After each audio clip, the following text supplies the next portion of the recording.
All right, good morning, everyone. It's 9 a.m. Today is August 12th, 2013, and we will begin our regularly scheduled Commissioners Court meeting. If you will, stand with me. We'll have our prayer and Pledge of Allegiance. Dear Heavenly Father, we come to you today and we thank you for beautiful weather. We thank you for the health that enables us to come to this meeting and to get out and about. We pray for this meeting time, Lord. Help us to discuss the county business at hand, to make wise decisions. Bless each person here, Lord. Bless our families. Bless our troops that are overseas. Bring them home safely, Father. We just pray for those that are sick and ill in our community. We pray for the economy in our area. We pray for folks that need jobs, that are having tough times financially. We thank you that this county is strong. We thank you, Lord, for the financial blessings you have given to us. Again, Lord, we turn the meeting over to you and ask all this in Christ's name. Amen. Amen. Amen.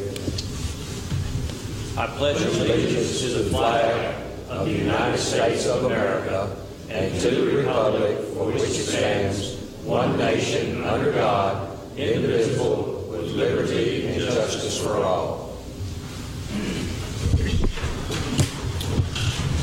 Okay, let me remind commissioners, if you'll utilize your mics, not only can the crowd hear you, but the recording will pick up better. And we are, again, live with our recording. For those of you that don't know about it, you can see the recorded copies with audio and video of our Commissioners Court meeting on our website. And that should be ready, I'm going to say, by tomorrow afternoon. Maybe we'll get quicker at this. All right, let's begin with item number 1, public comments and or requests for information on non-agenda items in accordance with Section 551.042 of the Open Meetings Act. I'll call first on Ms. Rosemary Blair. Ms. Blair here? No. Let's move on to Steve Austin. You have to turn that mic on there, Steve. It's on the top. Pull it towards you. Pull the switch towards you. You've got your finger on the right place, but right here, Steve, pull this switch towards you. Is it on? Okay, good. Thank you, Judge, Commissioners. I just briefly want to give you an update on the in the line of duty monument we've been working on. Donations are being presented not only through the mail, but also in person to the Treasurer's Office, and to date we have $800. We're within $200 of the minimum amount needed to secure the monument. We're hoping to go a little bit over so we'll be able to enhance and improve the monument, but we'll take anything we can get. And as far as donations, I think we're going to be able to get it taken care of in a timely fashion and have everything in place early. That's all I want to let you know. That's our in the line of duty memorial. Yes. 200 short of your $1,000 goal. That's great.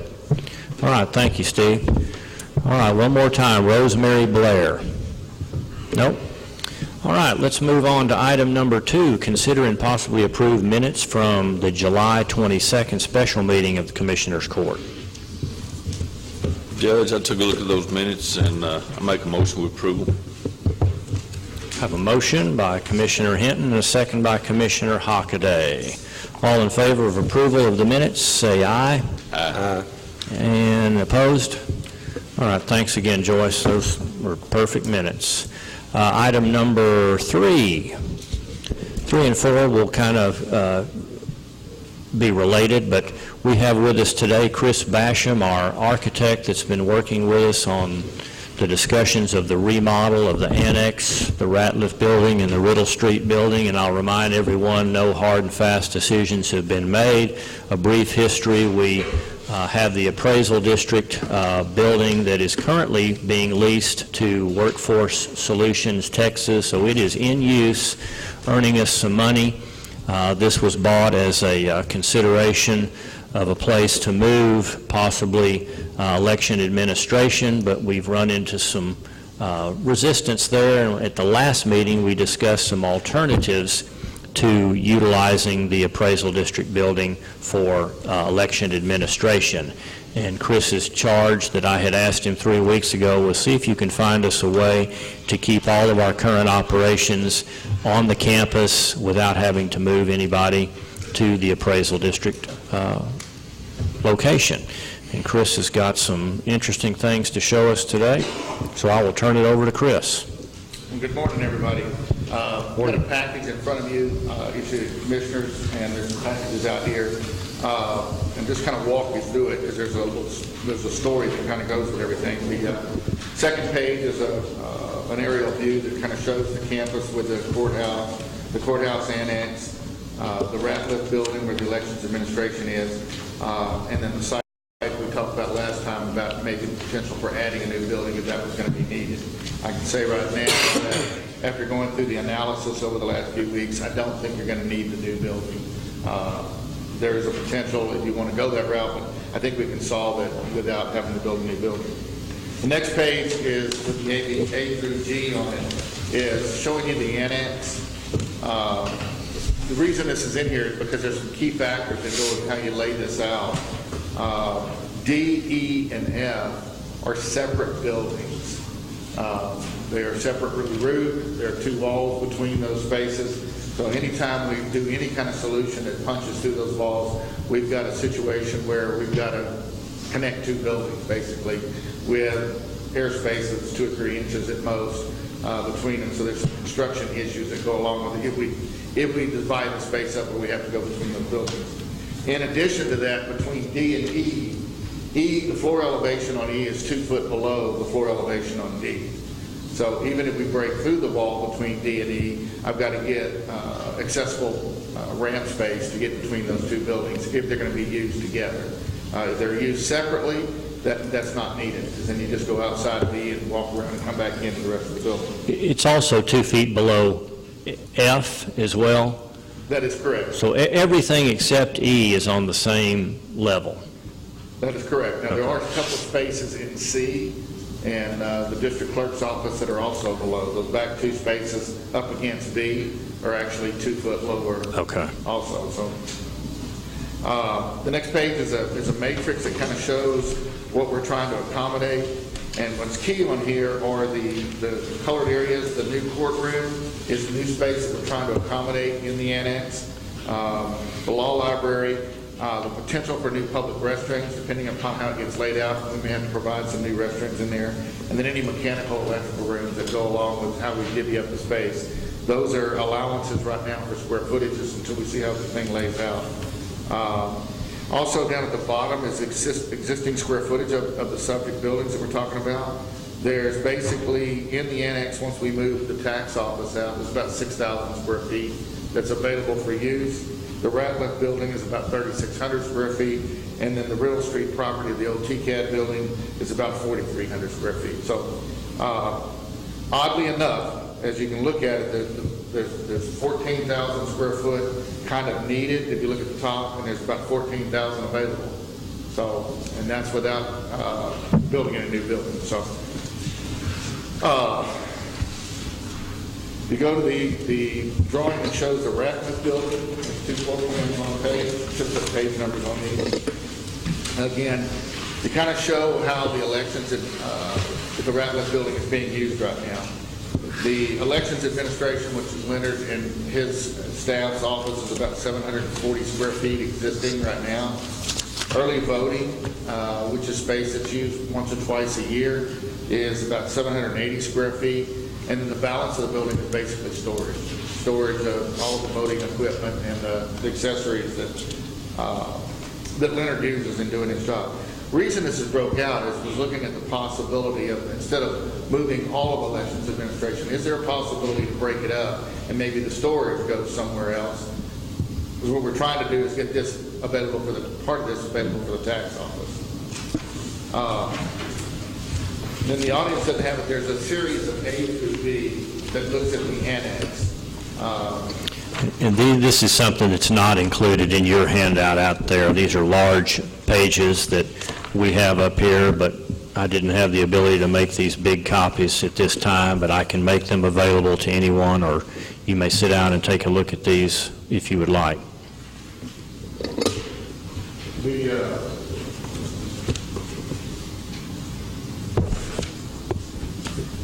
A shows the new courtroom, and I've got these color-coded so you can kind of track it as we go between the different alternatives. Obviously, the DA, we've got some expansion of the DA, and that happens in place, moving toward the south, toward the entry there. The new courtroom goes where the existing tax office is. Adult probation back in the corner. And then law library, attorneys, and jury rooms associated with the courtroom. That's under A. A is probably my recommended approach, but there are A and B. They're all workable. The only thing we might change on A is right now we still have 2 entrances along the north side where the existing courtroom is. We would probably close off the bottom right entry and move that space over so there'd be only one access into the courtroom areas and the adult probation. Everybody would come through the main front door and come through security there. But you did tell me you needed maybe 1 or 2 emergency exits somewhere at the back of the building. Right, there would still be an emergency exit out through adult probation, just to be able to get folks out. So we'd still have to come out the back side of the building there, and there would probably still be a way to get out on the front side of the building. But again, it would not be public access; it'd be a controlled access. Much like some of the doors are at the courthouse now, I mean in the annex now. B offers another idea. B puts a new hallway all the way through the annex, goes from the front of the building back to the back of the building where the parking lot is right now. Puts adult probation and all their services, same amount of square footage, about 2,400 square feet. In that linear fashion along that hallway. Puts the courtroom and the new jury room adjacent to the existing courtroom and allows for that to be controlled access into those courtrooms. And then we also chatted just briefly the possibility of providing access from adult probation back into the existing courtroom area, which is doable with the hallway. There's room to do that. Rather than going outside door to door. C,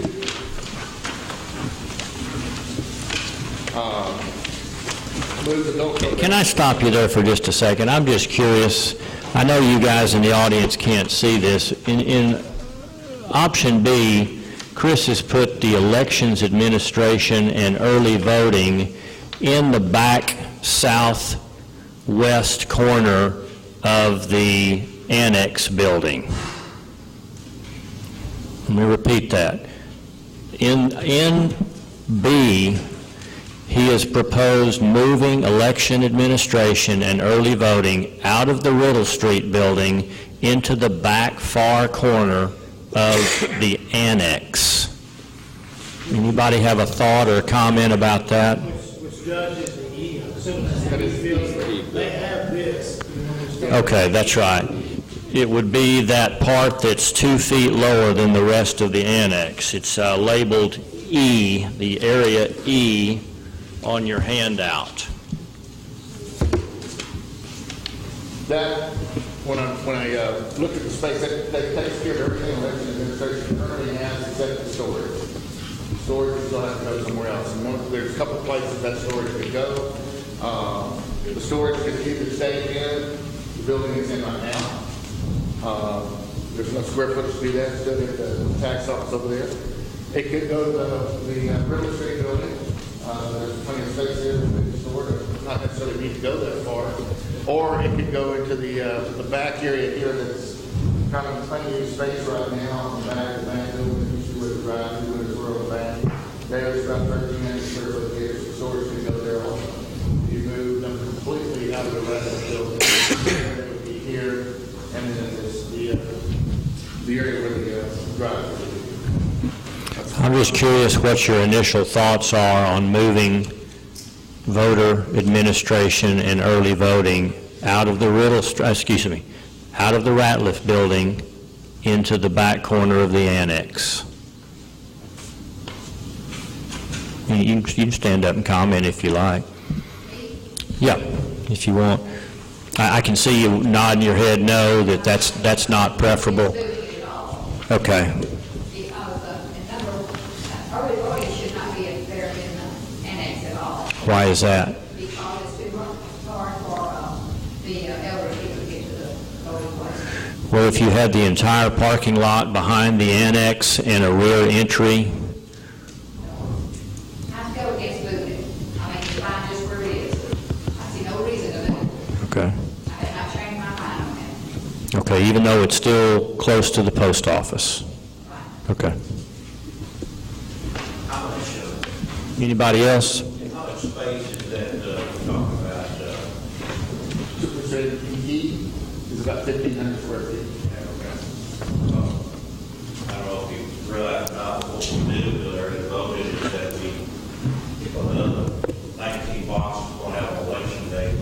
We're working on those, equipment that's got to go out. And so we have election administrator, we got an office, we got to have room enough to get that equipment set up, test that equipment while early voting's going on. So we have to have room. I mean, makes sense not to store everything in the same place, but we have to store some of it where the office is going to be, so we can be working on that equipment and getting it ready for election day while early voting's going on. I'd like to look, specifically see what specific areas we're talking about. And I think we got some other solutions that even leave the election administration where it is and move the storage up somewhere else. So the area E, the other alternative that's not drawn on here is E could also be your storage. And you stay where you are. So the election administration stays in the Ratliff building, the early voting stays in the Ratliff building, but half the building is about 1,400 square feet to keep the storage right now. That would actually move over to this spot here. That's another option. Go ahead and finish with these D. D actually moves moves all of the elections administration as an alternative over to the annex with a new entry on the back side of the building with ramp access in, and that would give the election administration and storage in the E building, and then in the D, part of D would be early voting. What we're talking about here is this area here. Basically, this whole block, the election administration, a hallway in between, and all the early voting happens in this space here. There'll be a lot better flow. But one of the things we're going to do, even if you stay where you are, is we're going to improve the flow. Right now, it's kind of hard the way the spaces are to use it over there. So I think we can get a better flow through that. What I don't like about D is it puts adult probation on that front corner. I don't think that's a good place for adult probation. And then I've got the problem also with two buildings that are separate and having to break through that wall. So D was looked at, but I don't think it's one of the better solutions. If you go to the next page, and I think the public has this going here too, the one that shows the Ratliff building. This is a solution that puts the tax office and the elections administration in the same building, in the Ratliff building, and would move the storage out. This puts early voting, stays exactly where it is. It moves the winner's office across the hall, and then the whole side of the building where you are right now with your office becomes the tax office. Tax office is currently in about 1,294 square feet. This would give them about 1,600 square feet. It's really shooting for about 1,800 to 1,900, but this is still 300 square foot more than where they are now. The other thing that happens with this is that hallway in the Ratliff building right now is only 4 foot wide. It needs to be widened. So this would widen that hallway to 6 feet and still leave the tax office at 1,600 square feet, leaves early voting and election administration exactly where it is right now, and then the storage will go somewhere else. Storage then again either go to a new building, which I don't recommend, or a TCAD, or head to a place in the annex, either the E building or the drive-through for storage. Why would you want to make two moves? Put you in a Ratliff building and move the other storage out of the Ratliff building? We're trying to get more space for the tax office, and there's not room for the tax office in the annex right now. So what's really kind of driving this is we've got to get a new courtroom in the annex, which is basically taking up the space where the tax office is right now. We've got to have some place to put the tax office. Tax office is wanting to get, as Leonard is, stay in this campus compound down here. So this solution right here puts the tax office in the Ratliff building, keeps early voting in the Leonard's office right where it is, and just moves the storage somewhere else. It could be right across the street. Storage, are you saying storage as in the machines? Yes, ma'am. Well, that means that then it will get across the street and get his machines ready to take out the different voting places. Yes, ma'am. He would not be in his own building. Yes, ma'am. That's not just- Leonard, how much working space do you need during early voting to prepare your machines that are getting ready to go out? I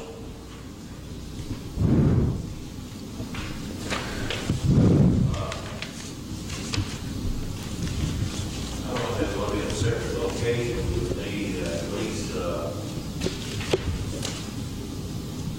I don't know, Well, you see this picture right here where it's got you and Judy both over there, and you see that early voting area is kind of shaped like a T. Could you use that left corner of the T there that's right next to your office as a prep area?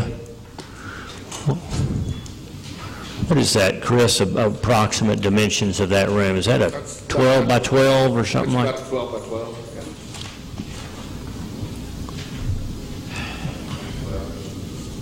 now, you know, typically, on the set say bottom, cover the back and forth, where the equipment is, get that set up, be back Well, we're talking about once every 2 years, right? once every 2 years. No? We have election every year, like this year, November, we got the Constitution and election, coming up, and then all years was not primary.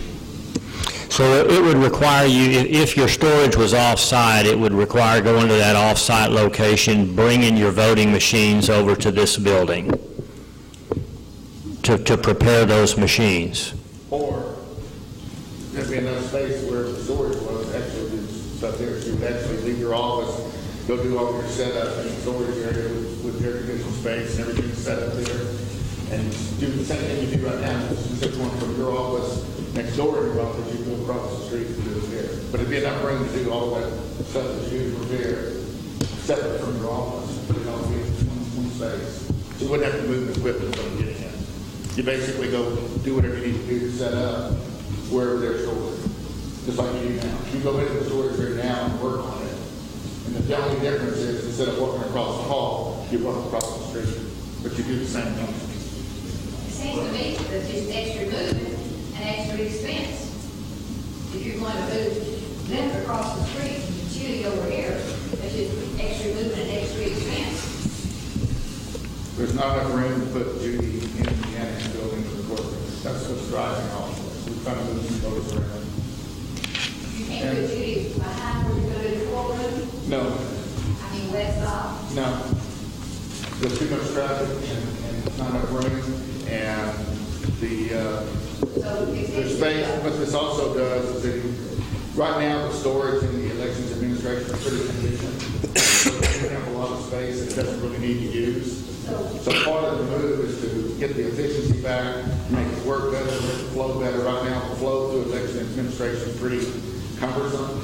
It doesn't work well. So no matter where they go, they're going to redo that anyway. So there's going to be some moves. There's going to be some renovation. And so my recommendation is that I like the idea of sharing the Ratliff building between early voting and elections administration, because that meets the need of people not having to find another place to vote. So they still go to the same place to go to vote, the early voting. Elections administration gets put into the same building, so they're there. And then the storage and the equipment that gets operated on once a year is in a place where it's all consolidated together, more efficient storage, and can get work on. That's my recommendation. It's not just the election administrator that's working on the machines. His office workers have to get all the equipment and all the material that's needed in the polling places and put them in the bag that they're going to be picked up on election day. So it seems to me that the only thing that's been disadvantaged is the election administrator's office. I don't don't see the business. Sorry, I disagree with you. Al, did you have a comment? I'm just curious, that building B, the original building, this one, we don't have it for anything. The B, the one in the back where the drive-in window is, the back of That the... area is got a vault in it. Guys, down. It's a vault in the back. It's got stairwells and stairway that goes, kind of interrupts the space right in the middle. It goes up to a second floor. Above the drive-through area, there's actually storage. You can't really use any of that space up there unless you put an elevator in, which is way more expensive. You need to be able to use that space. Could you take out the stairs and open that up? Yeah, you're going to just totally disregard using the upstairs, which I know you'll use right now, but that could be opened up. No, I'm just thinking some of the storage space for the election office. Yeah. Yeah, that's exactly what he said. Yeah. Like this part, this right half of it right there Right. would be a possible storage area. Yeah, okay, I didn't hear that, I'm sorry. Yeah, no, there's several Well, places. that was all I was thinking, for storage. And maybe it's a misnomer to call it storage. It's actually storage and working space for the equipment. Because Leonard's talking, Oh, okay. they need to do some stuff. But again, that's not an everyday thing. That's once or twice a year. The other idea that goes along with putting the elections administration early voting into the same building with the tax office there and the Ratliff building is the early voting area, when it's not being used for early voting, also could become a community space, a community meeting room. There's 18 by 26 plus the other space there that could be really opened up for general public use when it's not being set up for early voting. Otherwise, that space kind of sits vacant all year long. Well, I think the tax office be put in the, where you were talking about the storage space for the election administrator.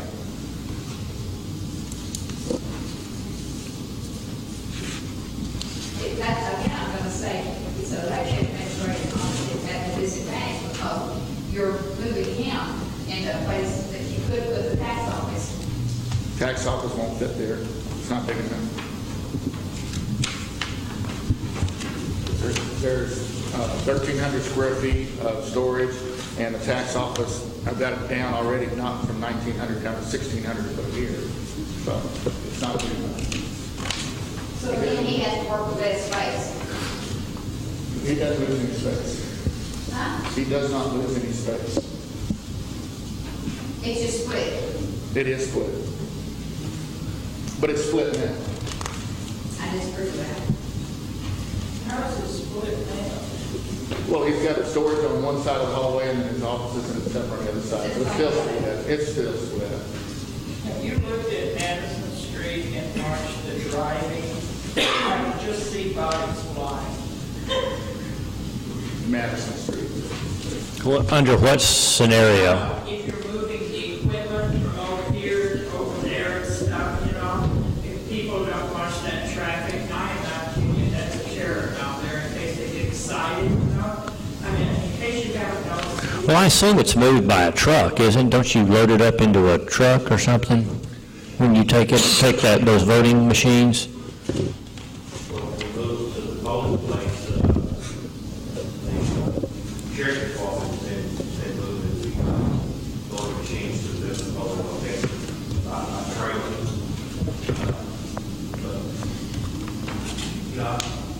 I'm not opposed to, working with the plan, but I just want to make sure we got enough space because I think the other thing that I don't know if we considered on election night,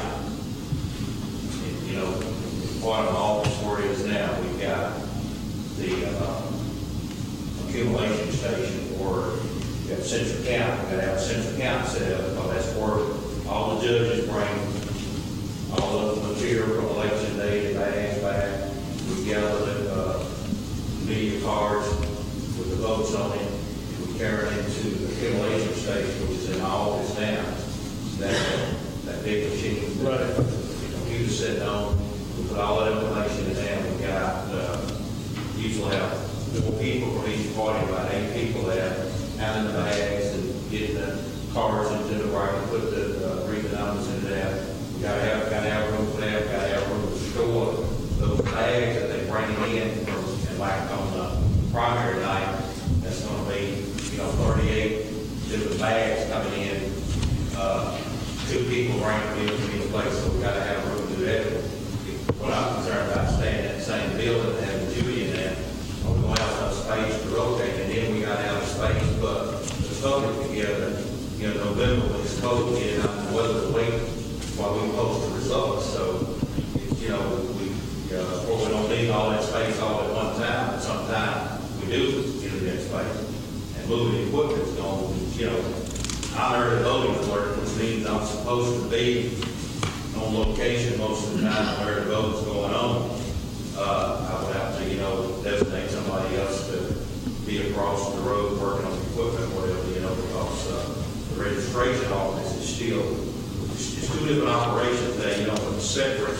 You had the county clerk of the election, but the registration office still got to be in effect. People check registration and do stuff. So, you still got a business side of the registration going on here, and the election office is conducting election on this side. So, we still got to have room to, for people that may not be eligible to vote to come into the registration office, the election office to check their voter status, take care of that business without going into where their vote is. So, I'm just concerned about. And where does that normally occur? In your building now? In the building where it is now, I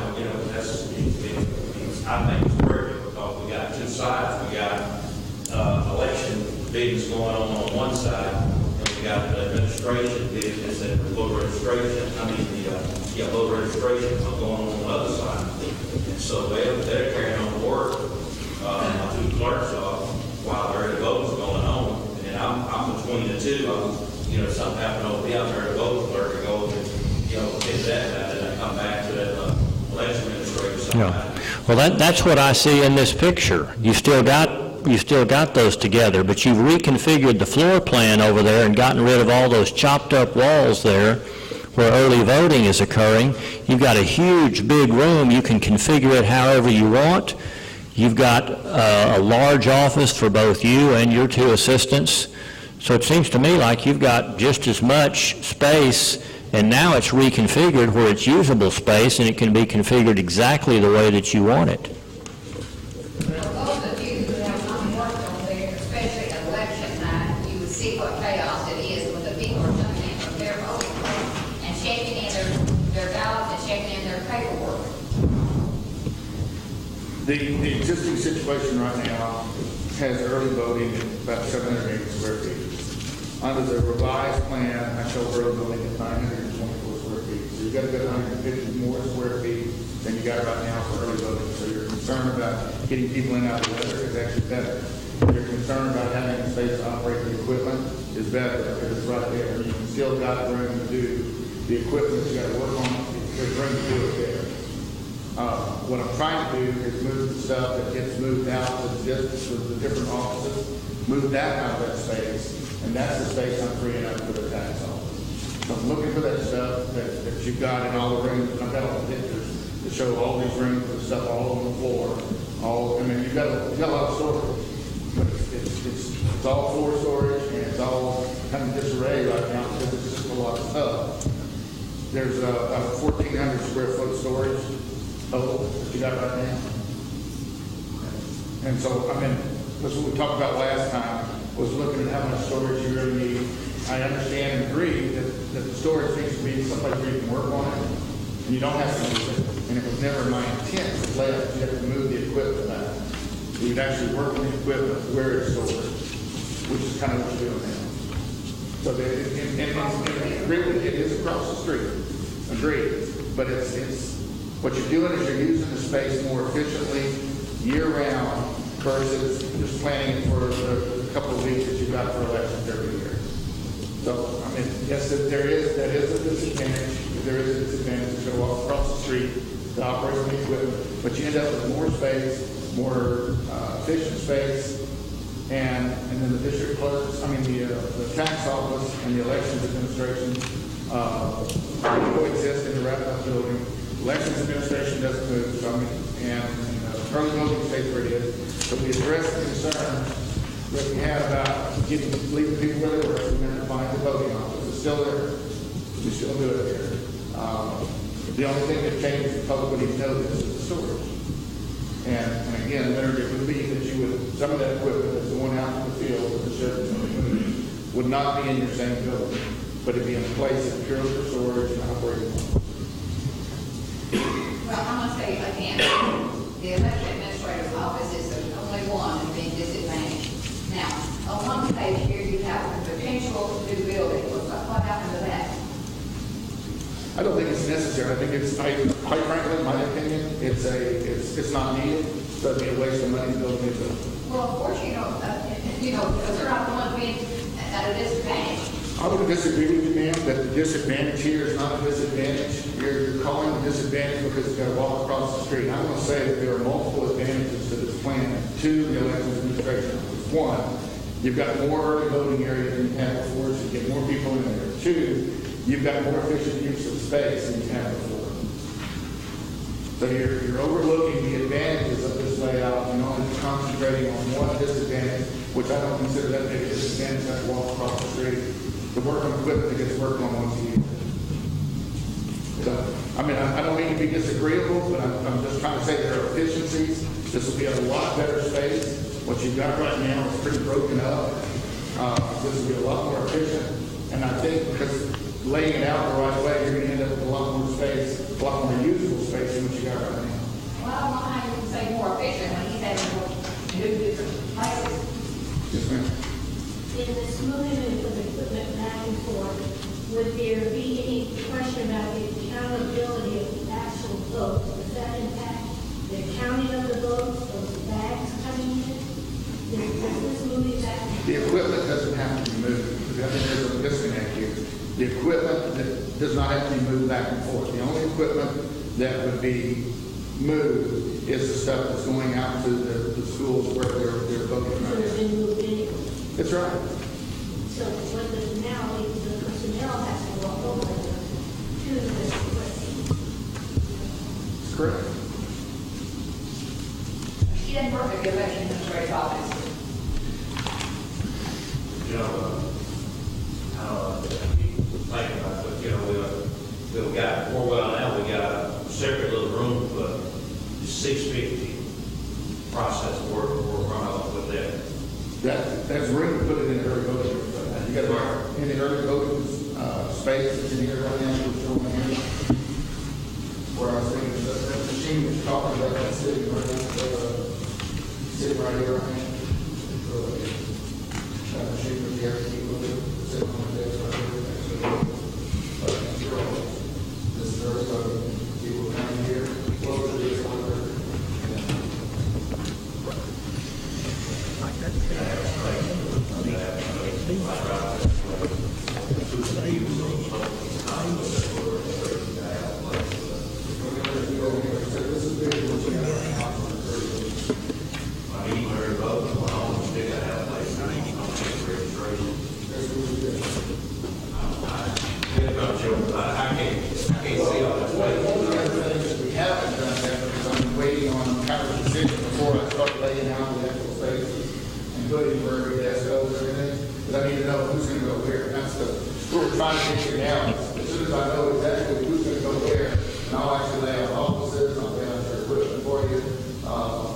But right now, I'm working on square footage. You can sit in my break room in there. Yeah, there's room for break in that deal. Yes. That's a lot of stuff in there. Well, what will happen is, in that case, the break room will be shared with the tax office. You're going to be in the same building, there'll be one break room for the clerk. So for your three folks in the tax office, there'll be a single break room. Anybody else want to comment? Any commissioners? Judge, I would like to, I've looked at this, some different things. Of course, the DA's office, I think, is good. The new courtroom. Which one are you looking at, A? I'm looking at A. If we're not looking at, you feel like we've got sufficient space. On A, you got adult probation. Actually, back there. the adult probation is about 400, 500 square foot over what it needs. Yeah. Just because of the But space. but they're also fixing to add another administrator, and they're also, probably in the near future, that's one of the fastest growing offices in the county. They're going to have more. But you're space. going from 1,800, Mike, to 3,000. That ought to, he's factored all that in. Okay. Yeah, the original program was for 2,400, from 1,800 to 2,400. Because of the way the space laid out here, they ended up with about 3,000. Well, I think in the future, Hold on just a second. I think in the future that space is going to be needed. You know, it's every 10 years we're having to look for more space for the adult probation office. Now, I'm just saying the DA's office, the new courtroom, and the adult probation, and look at that, how that area would go. Then I'd like to, on D, where you've got the adult probation, put the tax office there. Then that gets all of that, because I know with the voting, and people are coming in and out, and I think it really works well over there the way they've got it set up right now. I'm sorry, Mike, what do you want to do? I'm looking at A, Right. the DA, the new courtroom, adult probation office where you've got it there. Right. Then look at D, and where you've got the adult probation, put the tax office there. Then you got room for growth. Then there would be no cost or no expense to the voting. You're looking at D and doing what now?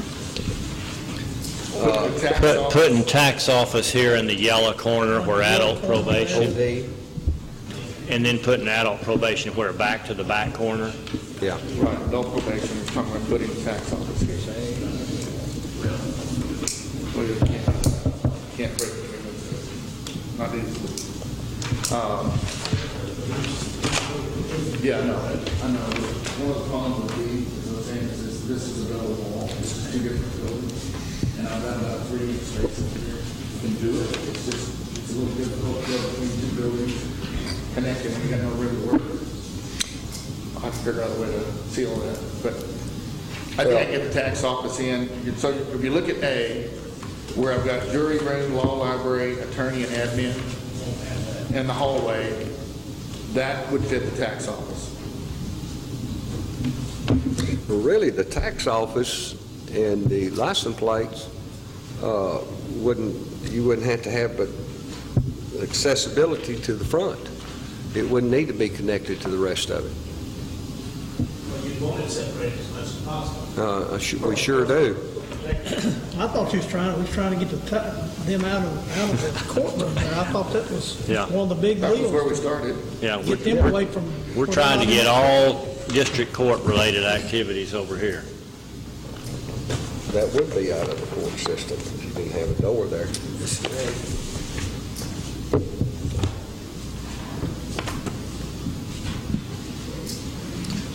I think there's several ways you could do it. I think Chris's talent is giving you a configuration that best utilizes space, the limitations of the building, and the efficiencies of each department. How many Mike, square that was feet? one of the starting points here was to move the tax office out. Yeah.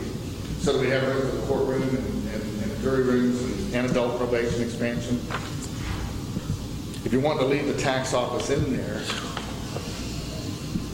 it's going to be tight, and the tax office basically will move with no increase in space. What's going to happen?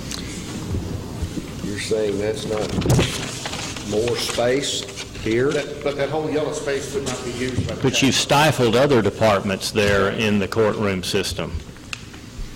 How many feet's in this lease space, Chris? There's 1,000, 1,100, depending upon how far back we go. It's a small space. Yeah, where they are now? Yeah, no, where the where who is now. Yeah, it was a tax office. dentist office. It was the corner there that's showing lease space was a dentist office, it's about 1,000 square feet. Where the tax office is right now is where the new courtroom is on A, and it's 1,300 and I think 40-something square feet. He was talking about the probation, adult probation increasing. Well, that could be joined right in with the adult probation, could it not, this lease space? Could that be a part of that if we need to expand that? I think that wouldn't work.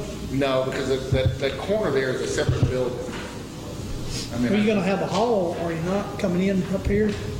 Remember that corner E there is 2 foot below. Yeah, I know this is double wall. Is F, does it connect to the green or the D? I should say. F. Is that on the same F level? connect to D, no. It doesn't right now. This a separate building? Yeah. F and E? D, E, and F are all 3 separate buildings, D, E, and F. Are separate buildings. So I can break between the walls, but what happens is I haven't been up on the roof yet, and that'll tell me something else. 'Cause the other thing that E, while it's 2 foot below, it may be that we could raise the floor in E, which messes up the windows on the street side if the roof is high enough, and that way you could be straight across. But again, they're 3 separate buildings, so when you're trying to connect buildings and they're far enough apart that you can work between them, that's one thing. But when you got this much space between 2 buildings, it's kind of hard to connect. Just because you got to find some way to seal it off. So I was trying to avoid that. It can be done. It's not easy.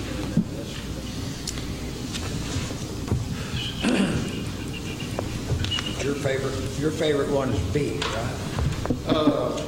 Probably A. Or B. I mean, they again, when I say a favorite, it's only because I'm looking at the amount of work that it takes to do the renovation. I'm just trying to come up with solutions that meet everybody's needs here. And I'm just trying to get to a point where we understand what we're really trying to do, and so I can solve it. I tell people all the time, as an architect, there's 1,000 solutions. We keep moving the goal. Well, I like A myself. You like what? I like the A plan myself better than How do you feel about the subject we were talking about?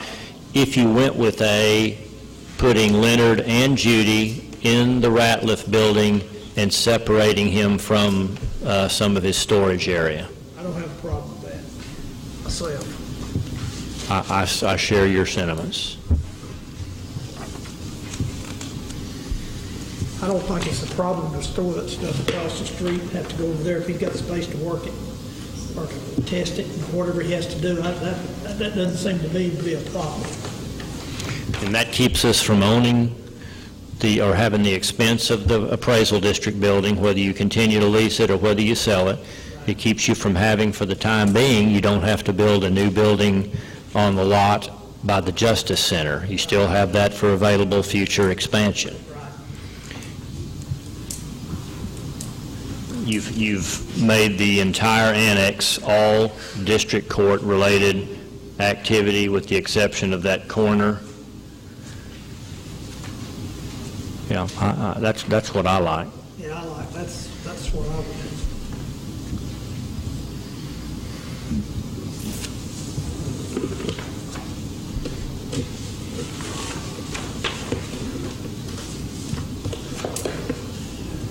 From a security standpoint, this is simply a question. The hallway running up and down on B and then around the corner, I'm not a security expert, but this seems to be a little even more secure. With the hallway coming here, they can't run back out into this building over in that thing. I guess this is the hall. This one. Yeah, see, they got it run here. They're inside the building. We're talking about security, and I'm not a security person. Well, we can take this out. No, I like that. Okay. No, I just wonder if it's secure. That's a question. Well, there's several concerns that have to do with the hallways, without going into a long dissertation on it. We're got security in the district court, so we want to minimize the number of entrances there. I've also got to have accessibility, and I've got to have egress. I've got to be able to get people out of the building. depending upon how many people for fire, I've got to have that exits for them to get out. So much like it's in the annex right now, there are some other entrances and exits out of the building, the main exits. So they're one way out. You can get out and fix the fire. So that's got to be really down. So the width of the hallways that I've shown right now here are 8 feet, which allows for a public to move around pretty easily. If it's only an egress, that don't have to be 8 foot. I can get it down to 4 foot and get people out of the building. The other concern that's in place into all this is depending upon where the hallways are and where the access is, they're going to get access to the restrooms. So one of the things that comes in when you look between A and B, with adult probation being separated and having to go outside, I got to have room to put restrooms in there. So that's an added cost under B, is I got to have a place to put a restroom, because basically that whole area where adult probation is going to need restrooms anyway because of the testing that they do. But that also has to be a public restroom there also. So B includes the cost of doing a new restroom, where A actually gives me access to get back to the existing restroom. So a lot of pieces. When you say Is they have to go, they're in adult probation, I don't know how that happens, go to adult probation, courtrooms and that? Is that okay? I don't think they do. They come out and go in there. I don't think that'd be a bad. You're talking about the restroom now. We don't need a public restroom and a restroom for them to do the testing, because I think they do the same. They do the same right now. They're going to have a restroom. Yeah, they got to have a restroom, but I don't think we need two Ms. separate. Naramore, I'll get to you in just a second. It wouldn't be separate. It wouldn't be, okay, well, that's what I thought. I misunderstood what you No, I'm just said. saying, I got to have an adult restroom. Yeah. And the adult probation's got to have a separate restroom, for themselves. They can't be the same, just like they are. So could that in A, that adult probation restroom there serve as, not necessarily public, but at least it could take care of all of adult probation, even the district clerk office? And I guess it could be a public restroom as well, but you still maintain your main existing public restroom, but you satisfy the needs of this adult probation restroom there. Under A, I would probably put a door, wouldn't be locked, but it'd be a doorway between the district clerk and the new courtroom on the hallway, the end of the hallway there, going out for that public. I'd put a doorway there just to discourage people from doing that. That means that restroom that's in adult probation would be used primarily by staff, not the public, just because of that doorway that blocked that hallway. Okay. Okay, Ms. Naramore? Well, in one breath, you're stating that nothing will be in the annex except the judicial offices. And then the next breath, you're saying you're going to put the election administrator's office over there. Okay, not in floor plan A. The one that we're talking about right now does not move the election administrator into the annex. What does that for the storage? It puts his storage back there in the back side of it, which is completely isolated from the rest of the building. It's actually a separate building also. Okay, I have that.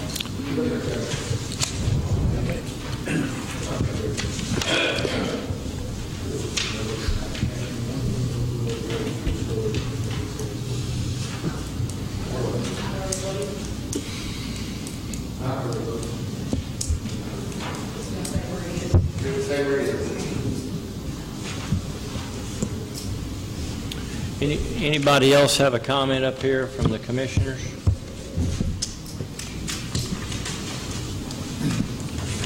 What do we need to give Chris some directions on what we want to do. Well, and I'm not rushing you. If you need some time to absorb all this stuff and think about it, there's a lot of material here.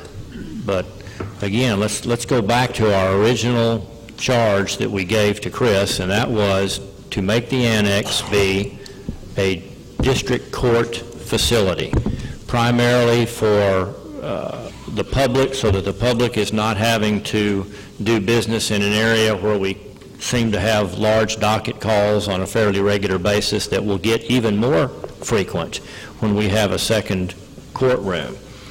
We also are trying to move adult probation over there. and we're trying to move Judy Cook and her operation out of that building. We're trying to give the district attorney some more space. We're trying to give the district judges some more space. Of course, we're adding a new courtroom. We want a permanent location for the law library. And that means we push somebody out of there, and that somebody is going to be taxing and vehicle registration. Then the question was, well, where are we going to put them? And that's when we bought the appraisal district building, and the idea was to move voter administration over there. Well, we realized that that was not well received, and so now we need to find a location for voter registration or leave them in the existing location. So again, we've got to, I'd like to keep the target for Chris the same rather than continuing to move it. I think option A solves everything. Does it make everyone 100% happy? No, but it comes close, and it's efficient. We don't have the expense of the appraisal district office. We don't have the expense of a second building next to the Justice Center. We're using all existing space. We're just making it more efficient, and we're utilizing all of that unused space. So that to me is a lot of wins. And I agree.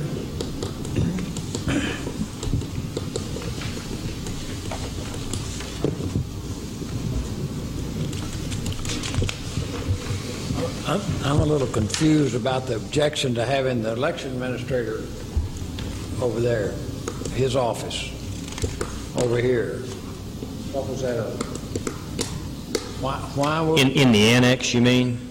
Yeah. Okay. Why was there... Why was... I don't know why they were opposed to that. If the early voting was left... Yeah, did you hear his question? His question is, what is the opposition to having the election administration operation move over into the annex? You're talking about putting the storage in the annex, and the tax is going to get in now, the tax office. Well, again, this is just Commissioner Riddle's question. The question is, what are the negatives of moving Leonard and his operation into the annex? Well, because I don't think early voting or over there in the annex would be suitable for the elderly people going in there and voting early voting. They'll have to park, like over you say they're going in large that parking lot, whether they do that or not at a time, or the places for people to park there, then they're going to have to cross the street to go vote. Now, what if you had, I mean, you've got an entire parking lot behind the annex that could be used for anybody that came to early vote? How can you, there's not that much room to enlarge that parking area. Well, during the early voting period, you would eliminate employee parking and you would eliminate Guarantee Bank parking. That would give you about 25 spaces back there.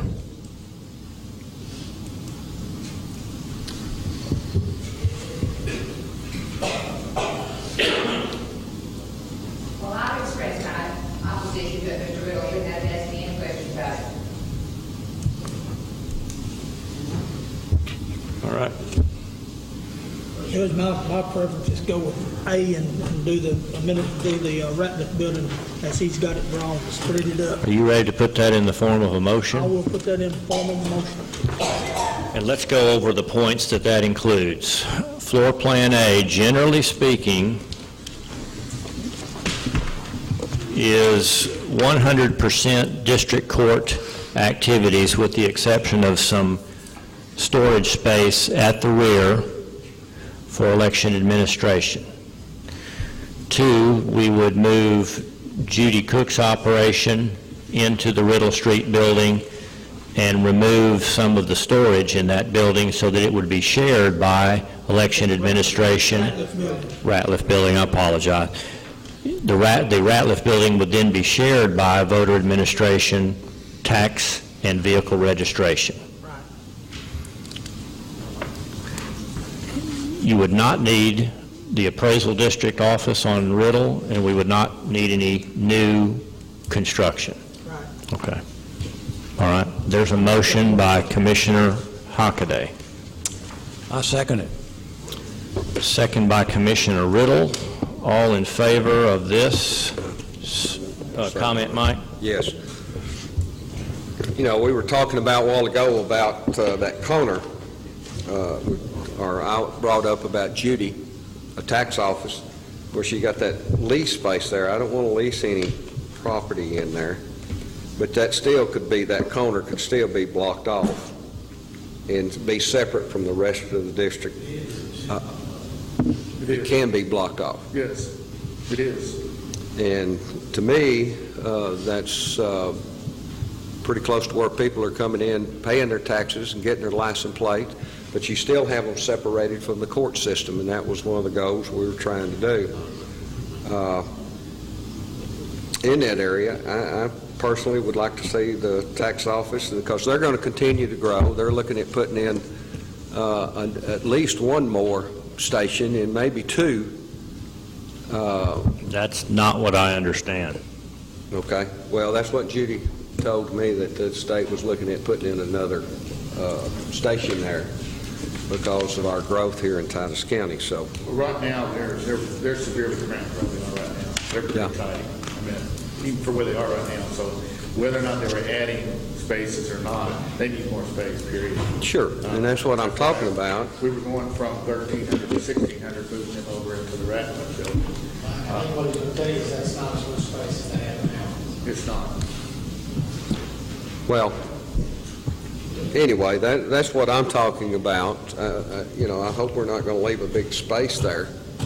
I hope it'll be utilized for something, but at the election administration office, they have everything under one roof, their machines and everything, and they have to be programmed, and they have to be in a climate control, which they would be if they were in the other area. It has to be for all that stuff to function right, and that's what I'm looking at, would like to do, but the court will make that decision. Philip, you have any comments? I have not. Mr. Riddle, you have any comments? No. Okay. I have a motion and a second. If anybody needs me to restate it, I will. Otherwise, I'll call for the vote. All those in favor of the motion, say aye. Aye. Okay. Aye. Aye. All opposed? No. Okay. We have a 4-to-1 vote. Chris, thank you very much. I think you've done an outstanding job of doing something that I couldn't visualize. And again, it doesn't, not everyone is 100% happy, but I sure think this is getting real close with all the different options we've looked at over the last year. I think you've done a great job. I'm particularly happy about the fact that we've avoided buying another building or building another building. We still have that space left next to the Justice Center for future expansion.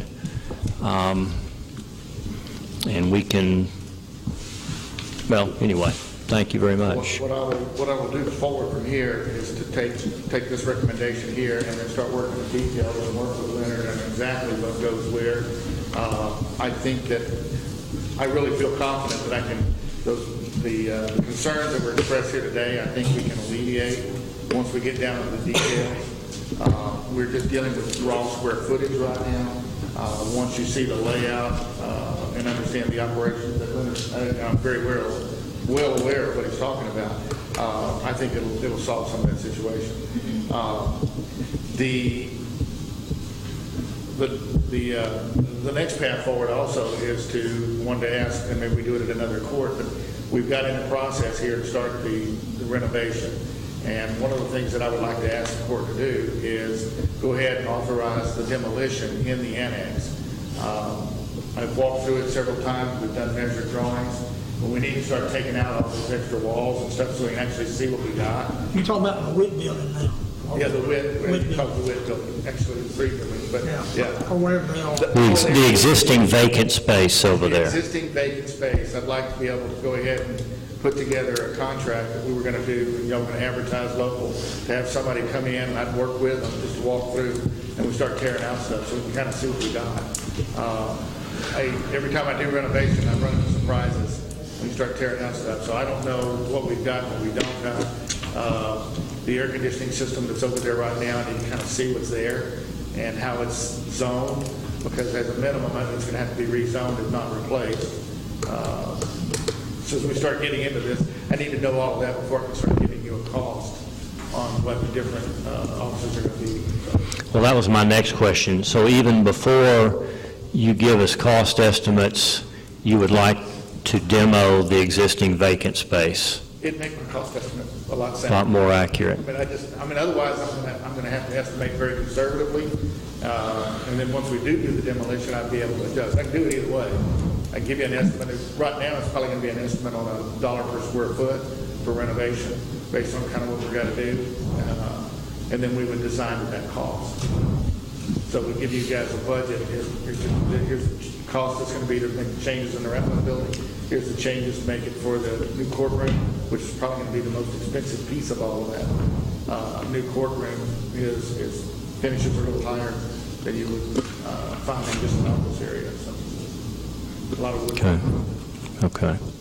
We need to make a motion on that. Do we have enough latitude in the way that that item is worded to authorize that?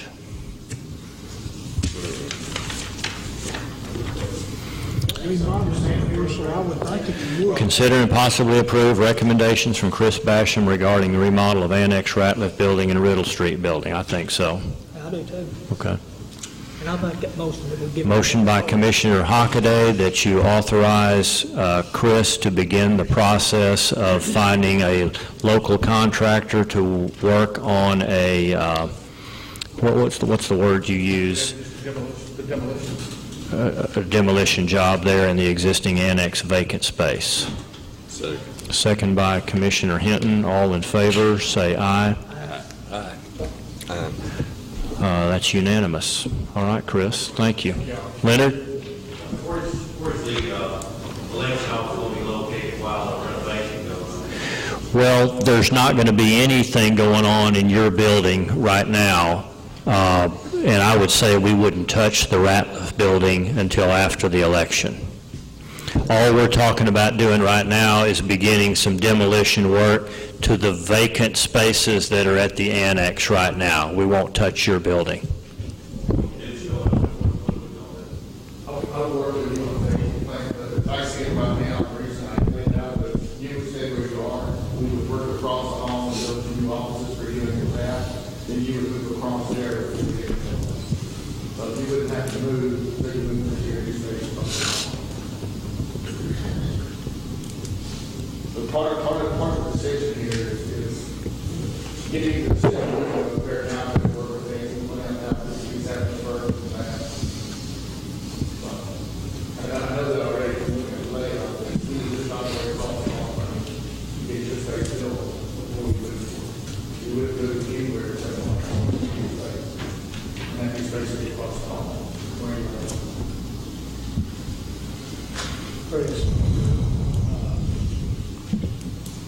finding someone to do the demolition work for you. How we got that?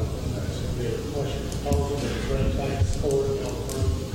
The plan was, when we started all this, is we were going to do this under what I call the design build format, and basically I'll write a scope of work, board will approve, go out on the streets, and anybody that has a request for proposals, and somebody would bid on it, whoever won the bid, then I would work with them afterwards. But understand the question of proposal is not required to take expense on bid. That's correct. Okay. Okay. All right. Thank you. Thank you again, Chris. Appreciate it very much. Thanks, Chris. All right, while you've got this project on the brain, and I didn't know if this would be needed or not, I went ahead and put it in there just in case you arrived at a conclusion that would cause you to start thinking about what to do with the Riddle Street building. So item number 4, consider and possibly take action on the use of, lease of, or sale of the Riddle Street building, which, according to what we've just approved here, appears to be unnecessary as part of this project. So you now have the decision before you to figure out another way to use it, lease it, or sell it. As you know, you've got Workforce Solutions in there for, they had a 90-day lease with a 30-day option. If we came back to them, would they consider a longer-term option, lease on that building? The answer is, I think so, yes. I think In fact, I don't think so, I know so. But now, whether we could reach an agreement on what was good for them and what was good for us, but I did have a discussion with them about that, and they would consider staying there if that opportunity opened up. But I certainly didn't want to mention that until we had gotten past, I didn't want to promise them anything. I told them, I said, we got a lot of decisions to make before we can tell you that. at this point in time, I would rather lease this building and keep it as a county property till later on. Would be what I would like to do. The only thing, and I have no problem with that, the only thing I would remind you, if you were to look at Workforce Solutions as a possible tenant, you would need to consider that a very long-term lease, rather than, well, we're going to boot you out at the end of 5 years when we need our next space. I think they would be asking for a long-term lease. And I probably wouldn't have a problem with that, because hopefully, when we do all this remodeling, it'll get us through the 10-year period, probably. Okay. Unless we experience a sudden growth. Yeah, I agree.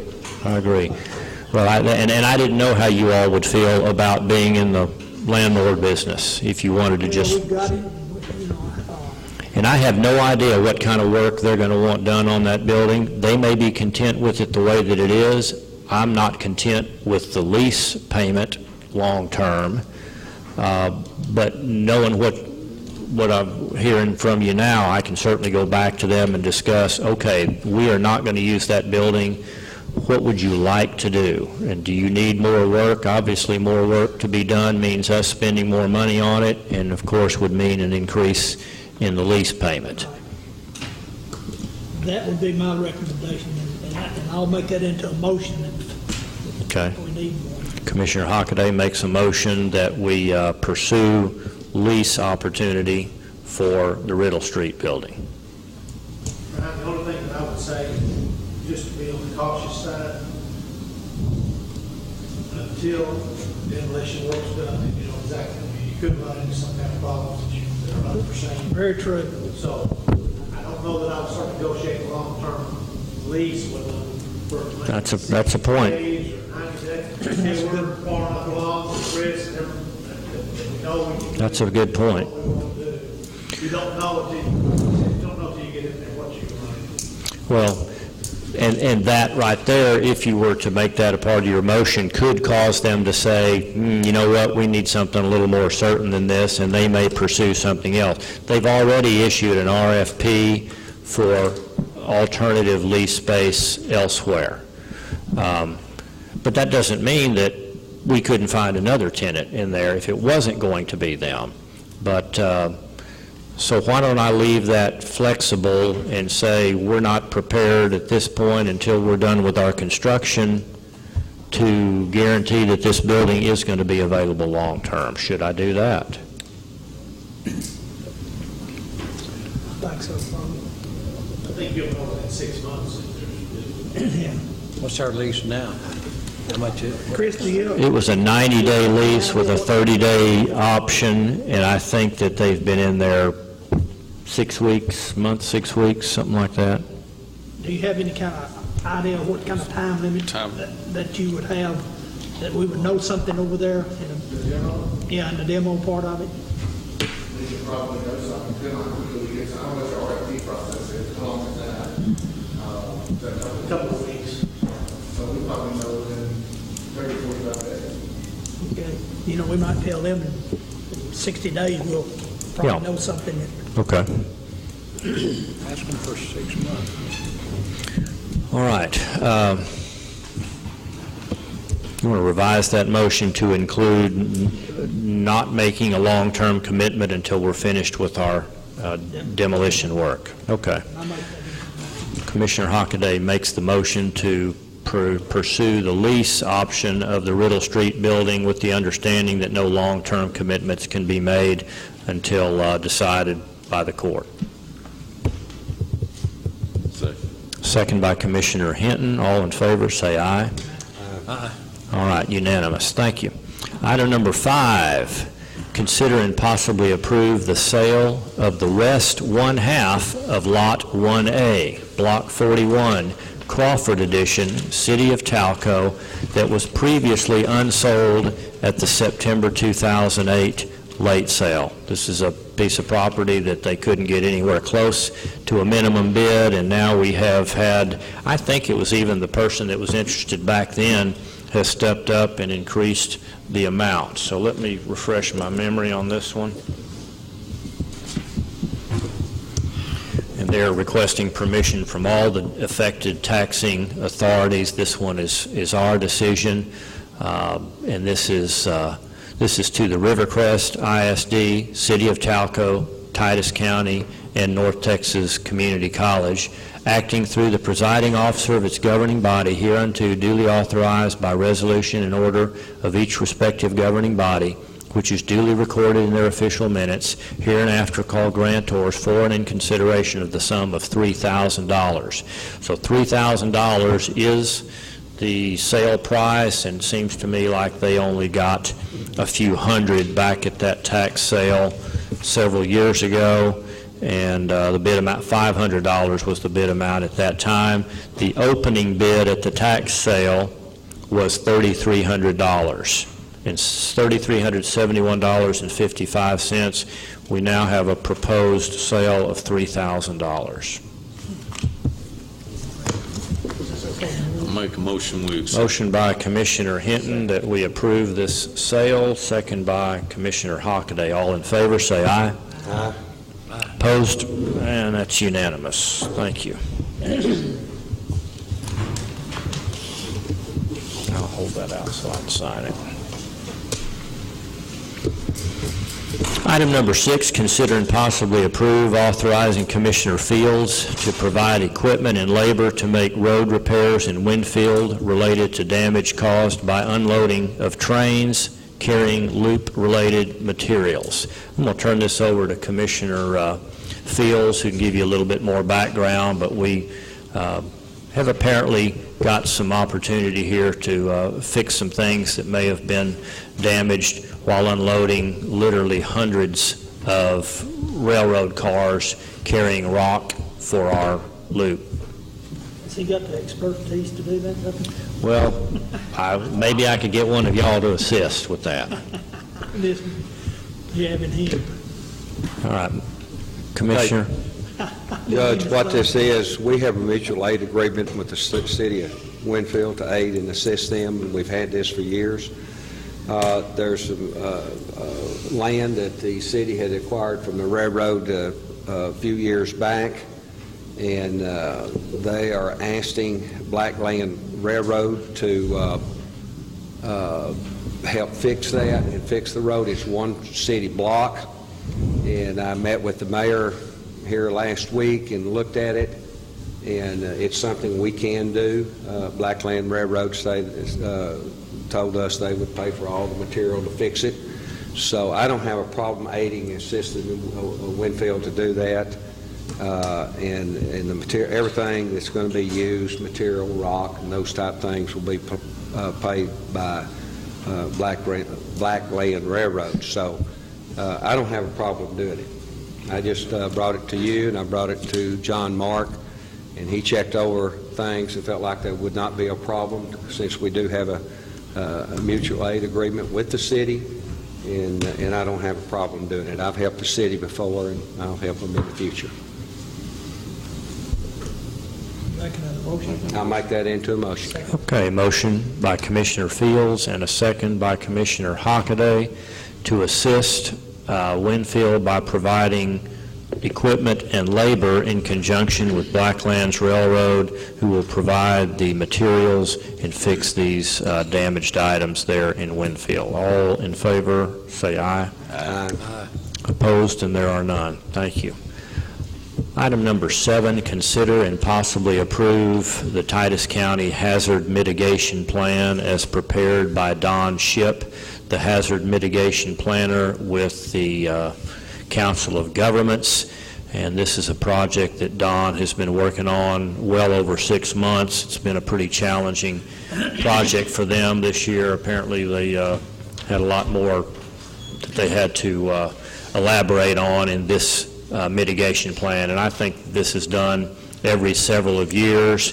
This is a very large document. In fact, we have it on a CD-ROM here that we can refer to, but Don has met with me on several occasions, and he has finally gotten this signed off on. So he is now asking for our approval on this hazard mitigation plan.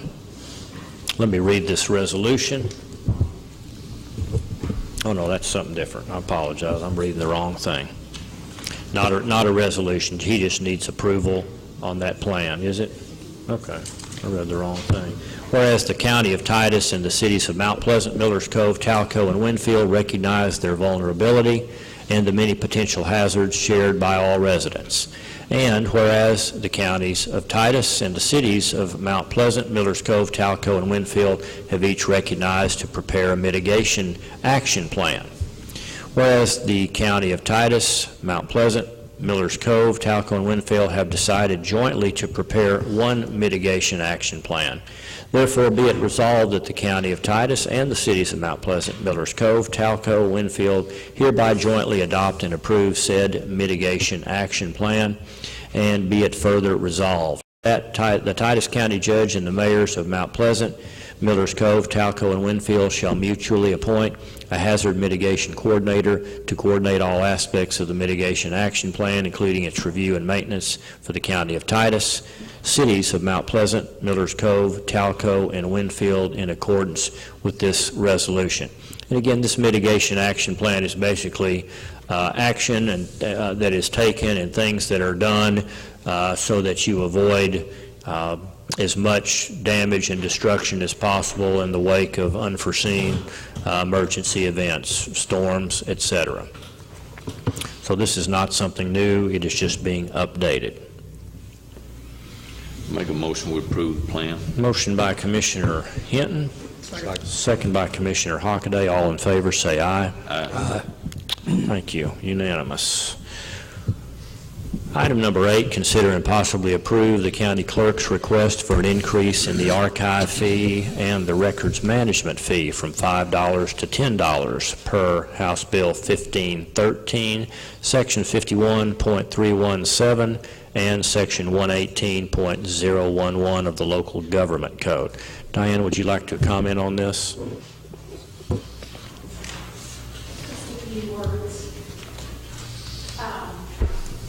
This is the law that just went through and passed, and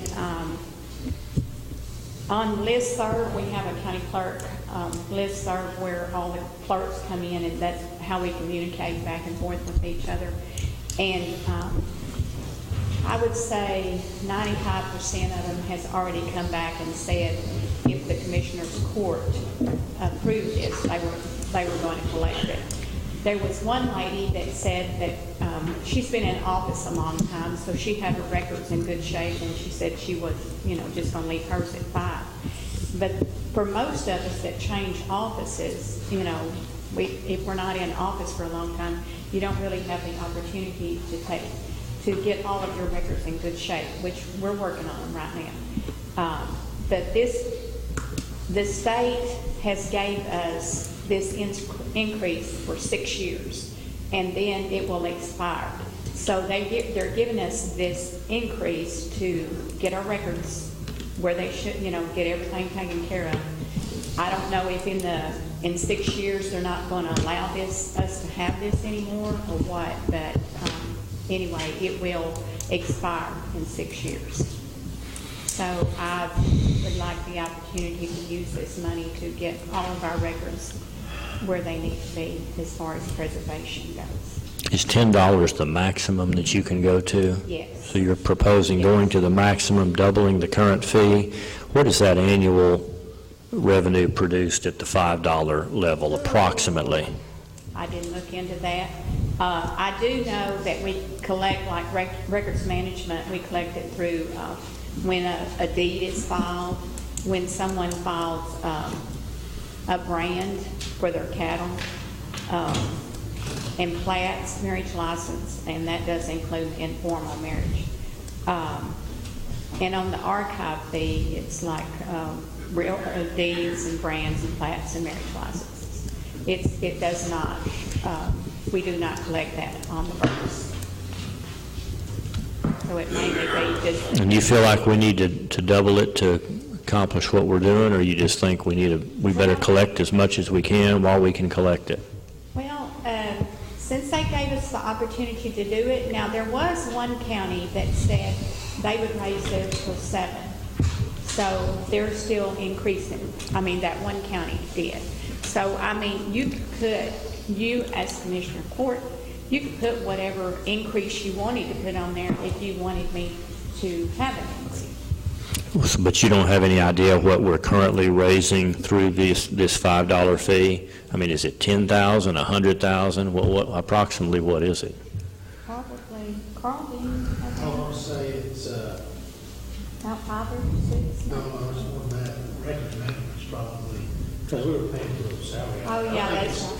I think it's bringing in $30,000 a year. Yeah, that's true, it is. But, like, I just purchased that new software, and so that took a big hunk out of, because there wasn't, a lot of these counties, if they've been, had a clerk, they've got 400-something thousand or 500,000 in their account, and they can, but this account got used up before I got here. So there wasn't anything for me.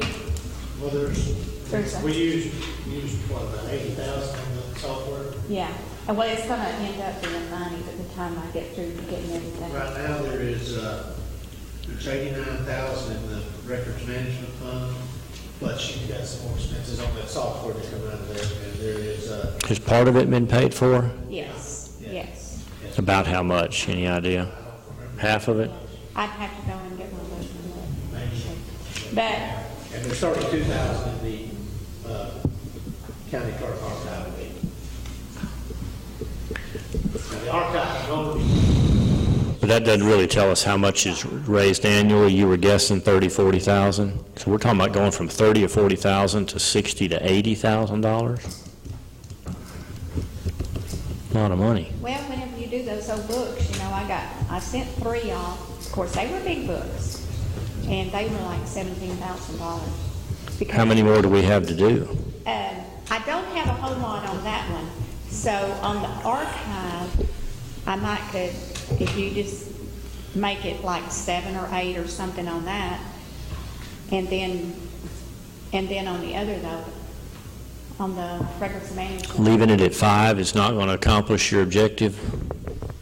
It will. It'll just take longer. But then after, that may only last 6 years, and then we may not get anything. So I don't know. I don't know what the state's going to do. I just know that they passed this, and I know about 95% of the clerks across the state are increasing theirs to $10. Well, I personally just don't want to get into a situation where we're raising a bunch of money from this that's just going to sit there, because we don't have a whole lot of flexibility as we've seen in the past. Records management is a continuous thing. I mean, you're going to have to continually, raising money to do what you need to do to preserve your records. And the archive fee is very specific. It can only be used on the records management side. It can be used. I can use it for salaries if they're, as long as she agrees. And I am using records. I am using the records management for some salaries as long as it pertains to, like marriage licenses, birth records, deeds and plats. Are these 2 separate fees? One is an archive fee and one is a record management, and we're talking about raising one from 5 to 10 and the other one from 5 to 10, so a net impact on the customer of $10. If they were filing deeds or if they were getting a marriage license. or, filing a plat. But as far as somebody coming in and getting the birth certificate, it wouldn't bother them. Okay. Yes, ma'am. Since it might be my $10, I'm interested in finding out, confirming this is to catch up with something, and what are you going to use the money for, and how much money is it?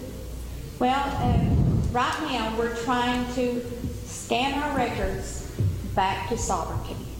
And right now, we're only in 1965. So we've got a good ways to go to get back to where all of our records are scanned in and on computers. Like if somebody wants to go in and look on the computer now, anything past 1965, in it 1965 somewhere around, it wouldn't be in the computer. We've still got a lot of computer work to do. What's the probability of someone wanting to go that far back? You just want your records to be as complete as you can get them, just in case somebody. And you do get requests for documents, and if we can just look in the computer and get them, it's a whole lot quicker than it is to go back and get them out of paper. And to do that, you know how long people to scan? I do have part-time people to do that, yes. And that's what you're using money? I use the money for that, yes. To catch up on years prior to 65. Well, and it's other things other than just that. On the archivic side, we've got big old books, the original books that have the deeds and stuff in it that Well, it would sound more very expensive expensive. if you knew whether you needed 7, 8, or 10. This sort of thing. Well, You can use the funds that have been. like I said, the state is only giving us 6 years to do this, and then it expires. So, Well, the state doesn't have to pay for it. well, When does that 6 years start? September 1st. Okay, it hasn't started yet. Okay. I have to get it approved before I can get it. Well, in 6 years, you're talking about bringing in 240 to, When you start preserving books, it costs money. And preserving records, it costs money. I really need to get them all on microfiche or something and put in a, like a storage facility like in Dallas, where if anything happened to, we burned down or whatever, all of our records would be in there and they could get us downloaded and just. and I'm all for that. And you have to pay a storage fee every year. I mean, they don't just do this for free. It's just,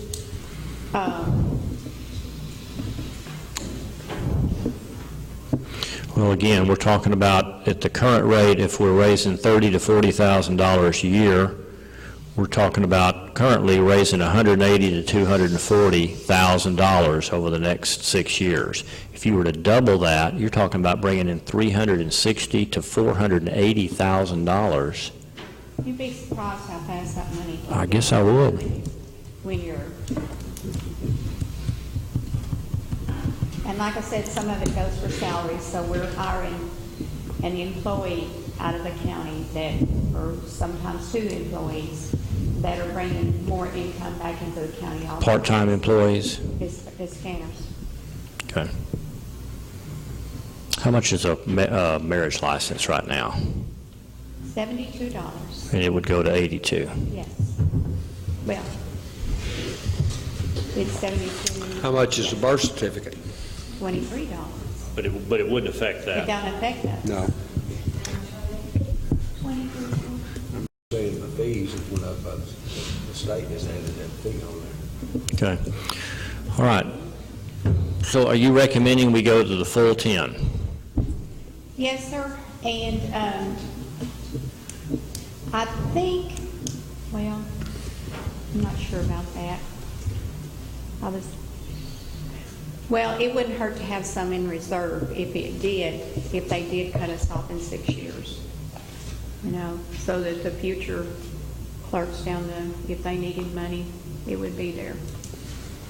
I can't see them doing that because the state is they are very adamant about preserving records. And, you know, every day we're just getting more and more records. Okay. It's All not right. anything that's going to go away. Let me ask you this, if you put it in now, if 5 years from now, you have more money, you can always reduce it. Yes. Oh, yeah, Doug. You don't have the option to raise it, but when they give you the penalty, but you can always cut it back. You can't raise it any time during that 6 years? This was passed by the state. That, I mean, we cannot go raise it because we have to do whatever the state says. And if the state says we can raise it 5 right now, we can do that. But why couldn't we raise it next year, or the year after that, or the year after that? This is a one-time chance? One time. Really? Yes. We have to do whatever the state says, and they're giving us opportunity. And you don't have that option annually? You can approve less, but you cannot approve more. You can cancel it anytime? Oh, yeah, you can do it right now. You could say, well, Diane, I don't want you to collect either one of those, and I wouldn't be able to. No, 2 years from now, the count was so big, we can say, we're going to drop it. Yeah, you can reduce, but you cannot, y'all can't approve to increase. I mean, other than this one. Okay. Those show up on your cash report, so you can monitor. Okay. But again, I'll ask it again. You're sure that we can't, anytime during that 6 years, raise it if it's needed? They're giving you one chance here, right here and now? Absolutely. Okay. All right. Gentlemen, any questions? I'll entertain a motion if and when you're ready.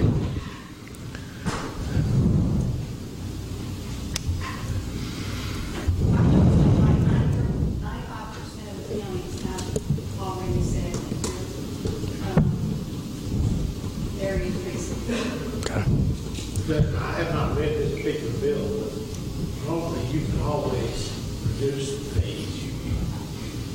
They tell you what's the maximum you can charge. Have we ever done that? Okay. Yeah. Well, I mean, you're preserving your county's records. That's, Like I said, I'm all for that. All I don't want to do is collect a bunch of money that I don't really need. well, I can assure you, I don't think that's going to happen. Okay. All right. Is there anyone that would care to make a motion on this? I'll make a motion. And your motion is to do what? Yes, yes. Okay, the full amount from $5 to $10? Yes. Okay. Motion by Commissioner Riddle to raise the archive fee and records management fee from $5 to $10.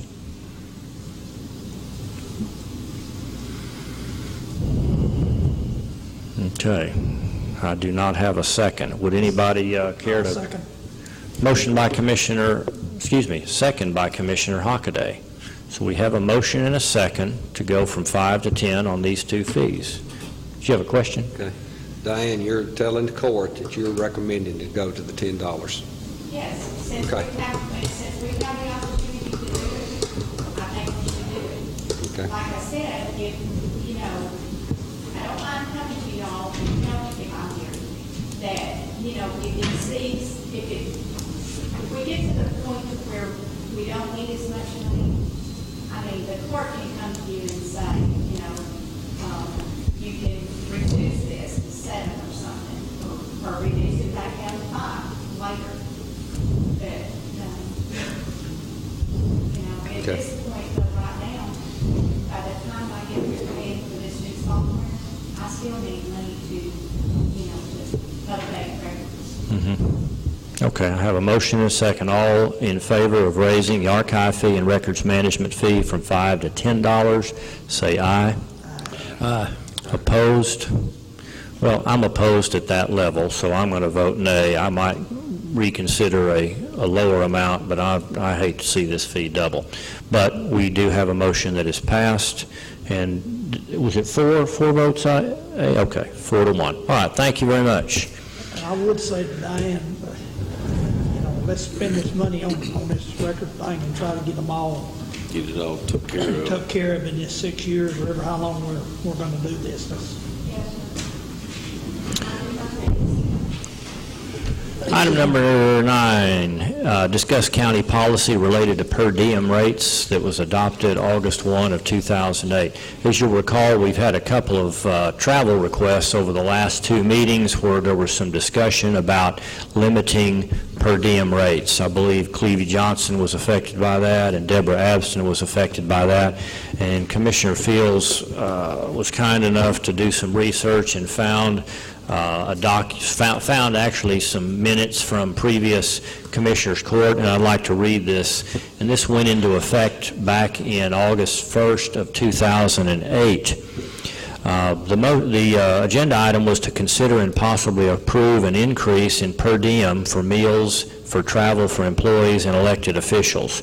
And let me read the notes here. Carl Johnson, auditor, informed the court that the county now pays $30 per diem for meals if overnight travel is required, and $10 per day per diem if overnight travel is not required. No limit has been set on hotel. Mileage is adjusted each year according to IRS rate. Motion was made by Commissioner Fields and seconded by Commissioner Hinton to increase per diem for meals to $40 per day for overnight travel and $20 per day for travel not requiring overnight stay, effective 8/1/2008.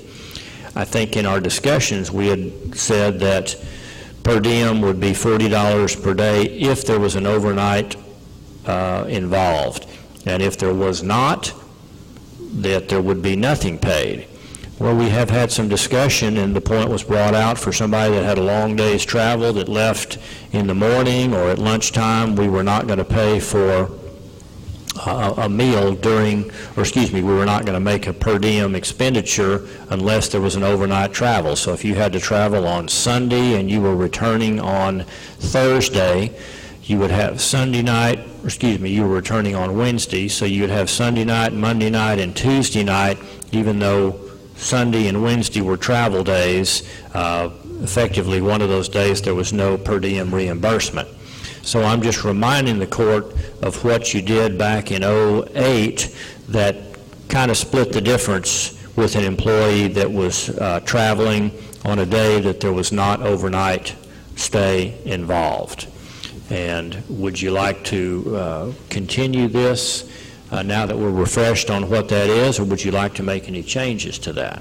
Judge, I think part of the confusion is there are times when they go like Longview or somewhere that's a day trip and they drive over there and back. And that's You think that's what this was intended? $20 was about. The question is, how do you want to handle the situation you gave where they're traveling all day coming back from Austin or Laredo or wherever they're coming from, and it's a all-day deal, but obviously they're going to be home by nightfall. Are we going to provide them per diem on that travel day? That's really, I think it's really key. And for example, in your situation, you left on a Sunday, had a long day of travel to Laredo. You were gone away from home Sunday night and Monday night, and you traveled back to Mount Pleasant and got in late Tuesday. But in that scenario, as we have applied it for these last 2 situations, you were only paid $40 times 2 per diem. Okay. All right. Well, I'm glad you clarified that. But that's an example of what we're talking about. I think that's an example. And probably also Deborah's example. You can if you'll come up to the mic so we can hear you better. Carl and several of the other commissioners know my training money I get once a year from Leo's fund. It's collected off of traffic fees The 17 years I've been in office, I have not spent 1 penny of county money for my training. When I get this check once a year, it's around $650. I have 3 choices. I can cash it, keep it in my desk, keep receipts. I can open up a checking account, or I can give it to the auditor. I choose to give it to the auditor. I have no limits on per diem, hotel, travel. It's just how much money I've got left that I can spend. And like $40 a day, I choose to do that because everybody else has to do that. I could actually spend $50 on a meal as long as I've got the money in it. And there is a Attorney General's opinion on that. If y'all want it, I've gave it to Carl before. I think he understands that Leo's money, you can't roll it over every year. The last 3 years, I think I've accumulated $2,600, and I just spent $1,000 having to go to Huntsville on a mandatory 40-hour school. I just wanted to refresh y'all that him gets the same money, the Leo's money, that's used for travel. We don't even have to approve it through Commissioner's Court, they say, according to the Attorney General's opinion, but I choose to do that. I want to be like everyone else. I just want to explain that money's different, and we haven't had it in 2 years. They told me at school that in October, or no, February, we'll start receiving it again, which is beneficial to us guys. I can use it for training, I can buy ammo, I can buy a computer, whatever I need with that money for training. Okay, thank you. I don't want to sit here and argue about $10, and that seems like what we're doing. I just assume to pay for, if they leave Sunday morning. Well, it's $20 actually. You wouldn't agree to that way, but that was the problem I always had. We weren't sure. We knew what the $20 eventually. I understand that, but I'm talking about the $40 for the day. If we leave on Sunday morning, I'll just send to pay them to come back on Wednesday, get here tonight, give them $40. That's, to me, that's. Okay, I'm not understanding what you're saying. If, let's. What we're arguing about is paying Deborah for leaving in the morning, giving her $40 travel or meal. Right. And what we want to do is just give her $20. Is that what I'm understanding? Well, actually, we gave them $0. Or give her $0? Well, that's what we had come up with in the last 2 situations. We gave them $0 when they had a long day of travel or a half day of travel on a Sunday and a Wednesday, and they were only gone Sunday night, Monday night, and Tuesday night. We only gave them 40 times 3. And so either that Sunday or that Wednesday of travel, they got $0. I just assume to pay them for the time they're gone. That's to me is they're having to go to school. I just want to pay, the $40 for that Sunday or whatever it was. To me, Where do you draw the line between going to Laredo or going to Tyler? You don't draw it. They get the same thing. Okay. We're sitting here arguing about $10 or $20 or whatever it is, and to me, that if the person's got to go to school, then we need to provide the meals or whatever we provide for them, or not send them to school. We approve these things to send them these trainings, we ought to pay for it. It's my opinion. Now, I'm just one vote. If they leave on Sunday morning, come back Wednesday, they get. Well, the day going, obviously, they're getting paid because they spent the night Sunday night. What's the difference in going and coming? Well, that's what I'm saying. It's not any different. That's right. It's the day they drive the night that you're. Well, are you saying they don't get hungry coming home? Yeah. Uh-huh. Well, I'm not sure. This is just a discussion item. We can't even take any action here on this. The way it stands right now, the way I'm reading what you did back in '08, it says that I can get $20 a day on a travel day where I'm not staying overnight. So in this case, travel Sunday, travel Wednesday, I get 3 nights times 40, and I get a half a day at $20. I'm happy with it the way that we had applied it the other day, myself. If you wanted to find a happy medium, this would be something for you to consider. But the way I'm interpreting this, what we have in effect right now is $40 a day, and if you have a travel day where you don't stay overnight, you're paid $20. Which means I should have paid Denver $20, and I should have paid. That's the way I'm interpreting this. And if we want to change this, we need to come back with an agenda item in the future, which I'll be happy to do. But this was just a discussion item. So again, as it stands, these folks that are traveling, they get 3.5 per diem, or they get a half per diem on the travel day. And we're going to abide by that until the court decides to do differently. Okay.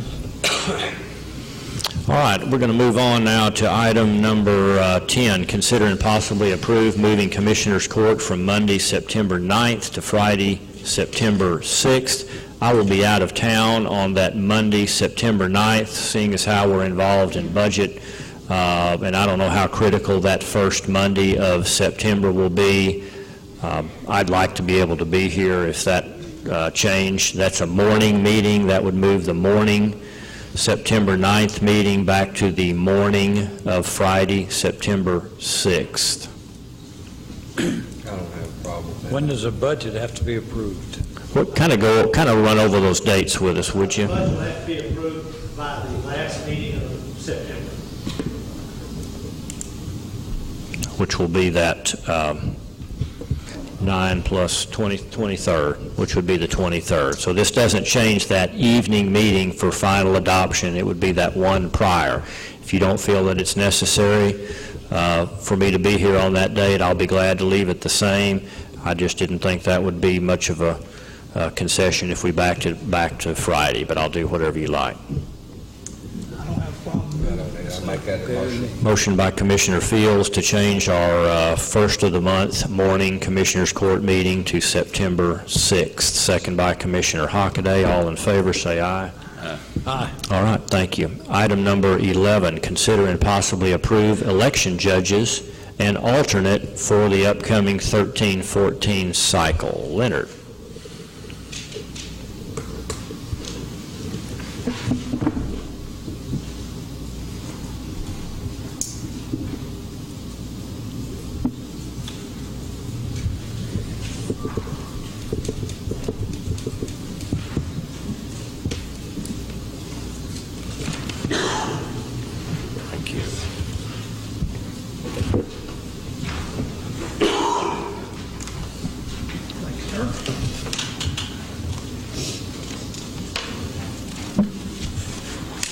you.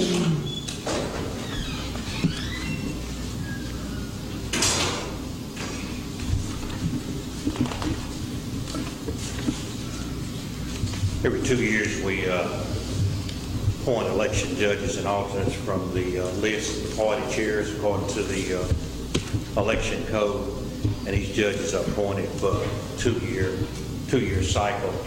And I have received the list from the two party chairs, and these are their recommendations for judges and alternate judge for the 2013-2014 election cycle.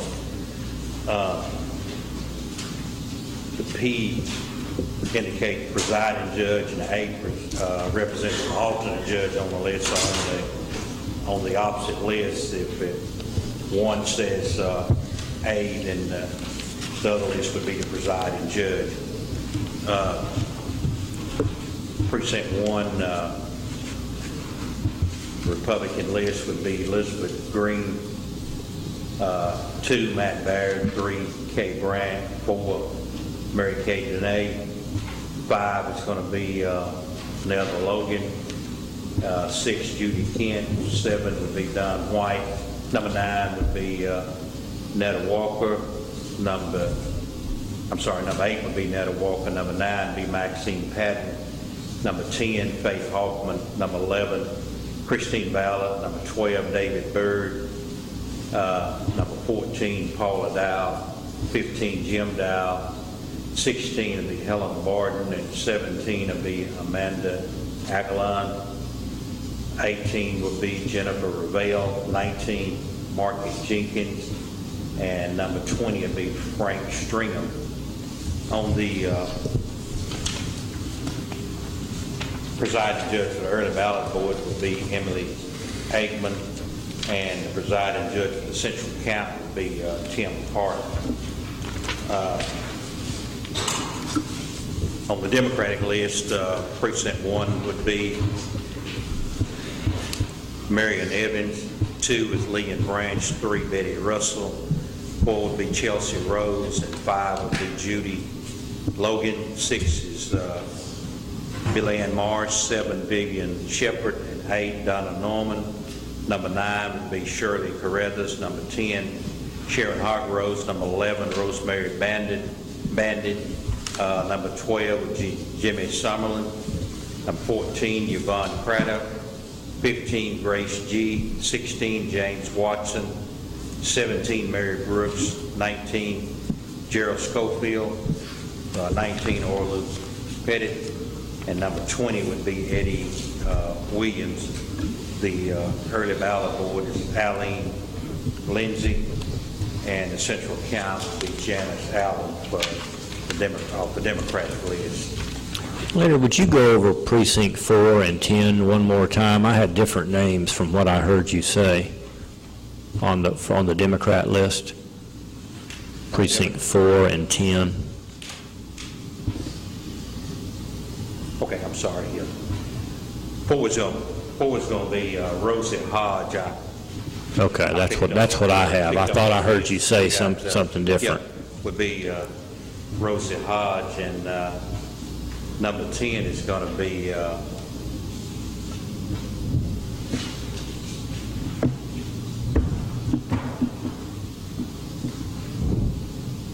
I have Gloria Duncan on our list. Duncan. Is that right? Gloria Okay, you said a different name. You're right.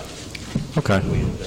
Leonard, let me ask this on this. I'd like, because in the past, I know we've tried to do this, but these people that's been appointed, do they live in that voting box? I know if you cannot find anybody, you can go outside the box, but I just wanted to make sure, did both sides try to get people from that voting box?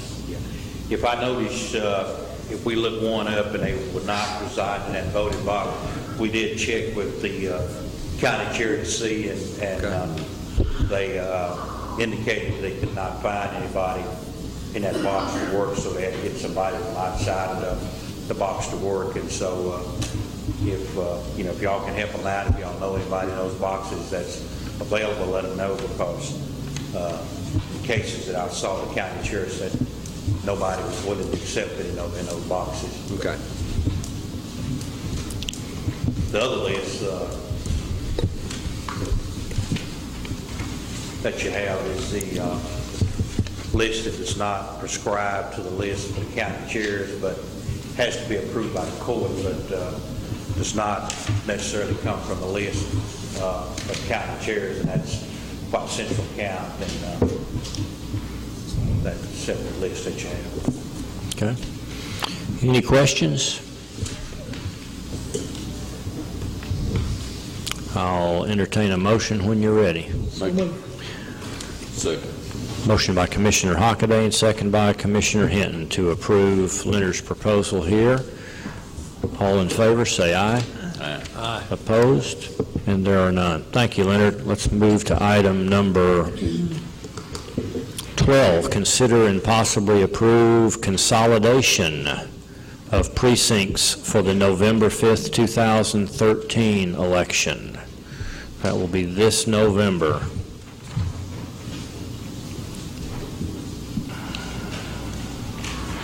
Thanks.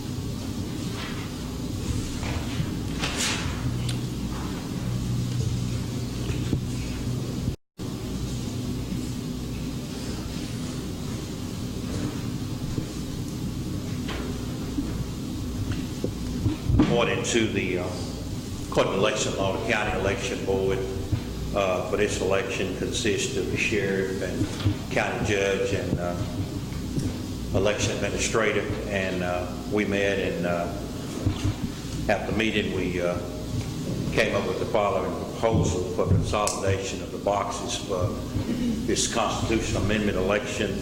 And it's for this election only that we are recommending to the court that we would consolidate rather box 9 and 5, and they would vote in box 5, consolidate box 10 and 15, and they would vote in box 15, consolidate 3 and 2, and they would vote at 2, consolidate 11, 12, and 18, and they would vote at 11.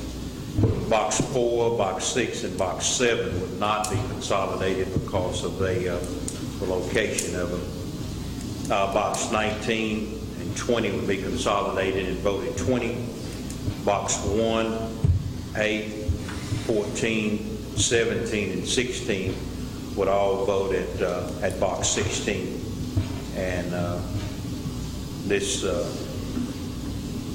recommendation came about because of during the time that we have a constitutional amendment election and nobody's name appear on the ballot, we have a very low turnout. In some boxes we've had 3 people out for all day and maybe 6 people show up to vote. And so this we're going to have the early voting period, extended early voting period, to give everybody a chance to vote early.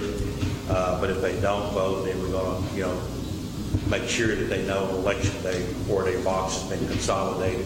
Put a sign up saying that the voting is moved for this election, and let people know where they can go and vote if they're interested in voting in this November election. This is only for the November election. By combining these, consolidating these boxes, we're going to save just about half of our expense of putting on an election. We're consolidating from 19 boxes down to 9 boxes. And we're reducing, on election day, we're generally have about 60 people working. We're going to have about 34 people working instead of 60 people working at $10 an hour. So that's going to save us about a little over $3,000. And the same thing on equipment. For our equipment, we use usually set up 22 machines. We'll set up 11 machines, and that's going to cut that cost about in half on my programming costs on that. So it will save the county quite a bit of money, because even though this election is ordered by the state, it's at the expense of the county. So this was the recommendation that the county election board would recommend to the commission's court today. Do you still have to order the same number of ballots? We're going to, be real conservative on the number of ballots. That's that one variable that we can't control, because suppose, somebody explained one of the amendments a certain way and get, people show a lot of interest in it, and then we show up the ballots. But we're going to, during the early voting period, we're going to order a conservative number of ballots, and just before the end of early voting, we're going to see, where we are. Okay. Any questions for Leonard? I don't, and I make a motion, we take Leonard's recommendation to combine these boxes. Motion by Commissioner Hockaday. Second by Commissioner Hinton. All in favor of consolidation as proposed by Mr. Rockwell, say aye. Aye. Aye. Opposed, and there are none. Thank you, Leonard. Can I say a quick word? Sure. About the new law that's going to be in effect starting with this next election. We do have a voter ID bill now, and as a certain form of ID, government-issued ID, that you're going to have to vote. And it's going to be, I'm going to do a training, but it's going to be real confusing to people, because some people will just say, my name is Leonard Ray Rockwell, but if I have on my driver's license Leonard Ray Rockwell, but on my voter registration I just use my middle name and last name, to some the workers are going to be confused by that, and plus I just renewed my driver's license, and I'm online, and they used a 6-year-old picture, And so the picture may not look the same, 6 years old on the new driver's license, and if it's a variable in that name. So what the Secretary of State's recommending that we do is to try to get the word out to people that they make, in other words, you're going to use your driver's license, make sure your voter registration certificate is identical to your driver's license. Don't show up with a driver's license that says, with your middle name and your last name, and then the other ID has your full, complete name, or maybe your farmer name, or maybe your, all that on there. In order to be sure you have no problems, and we're hoping to get this cured so when the primaries start next year, that people won't have problems, voting in the primary.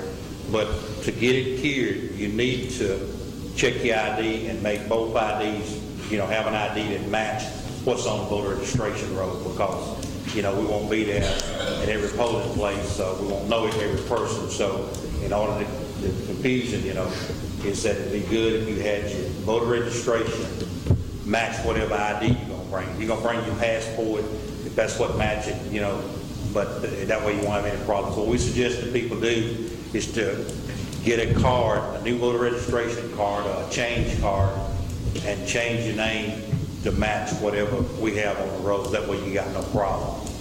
Are you saying you'll turn down a voter that doesn't have that? How much consideration are you going to give them? Some people are going to be turned down. Even though we do the training and try to tell people, but it's going to be up to that election judge to decide if this is the right person or not. Because the picture may look different. If they're using renew the license online, the picture may look different, and the name is going to be a little different in the name. So they could be denied, won't be denied the vote, but they'll be offered a provisional ballot. And if they get a provisional ballot, they're going to have 6 days to show up at the elections office and present an ID that matches that name that we have on the voter registration roll. So we're just suggesting, and the Secretary of State suggested, to avoid any problems of voting, that voters go ahead and cure that problem by re-registering or submitting a new card with the same name,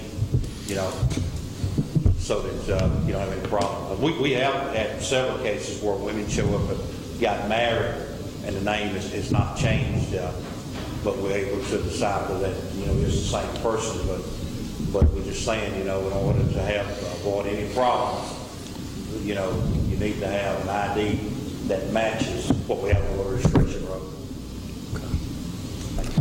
Leonard, real quick, I'd like to ask you this question. I had a person ask me about this about a month ago, and they were not able to renew their driver's license because of their eyesight, and so they don't have a driver's license. It's my understanding, you can go to the DPS and get an ID card that's very similar to a driver's license. What does that cost? Yeah, that's the next thing people need to do that don't have any. If you don't have any government issued picture ID, you can go to the DPS office and they will issue a identification that's only good for voting. It's all it can be used for is voting.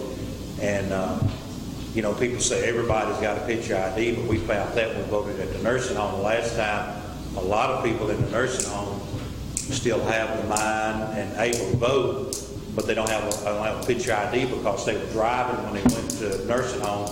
But in the nursing home, they didn't renew their license because they didn't need them. So they want to vote. And so, we go to the nursing home to allow those residents to cast a ballot like everybody else, but they won't be able to if they don't have a picture ID. So they must have a picture ID. They can go to DPS and get a free ID. Okay, it is free. Yes, sir. Okay. All right, thank you. Item number 13, consider and possibly approve travel and seminars.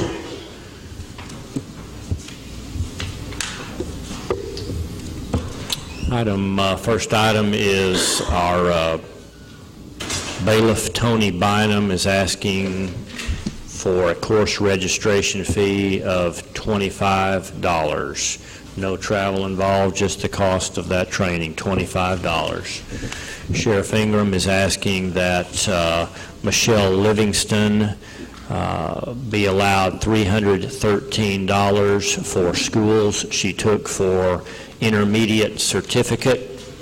And these were all online courses. This is not a situation with travel related. Hey, Judge, no, it's Michelle for my reserves, and this is more than just the certificate. It's for the certificate, but it's also mandatory stuff that she has to have to keep her police license. 6 different courses totaled up that 313, but they were all online training, no travel involved, no overnight, no per diems. Right. $313. She does, our reserves, they do a lot for us, so I thought it would be the right thing to do to pay for their school. Absolutely. All right, thank you. Have we ever paid for reserves to do this? I don't think we've ever done this.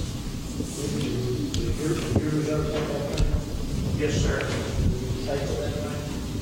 Yes, sir. We pay for it?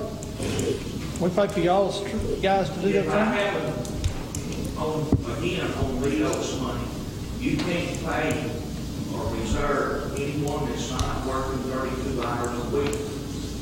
I usually get on the mandatory training, I'll go talk to Mr. Fields, and sometimes he'll help me make sure Joe gets to school.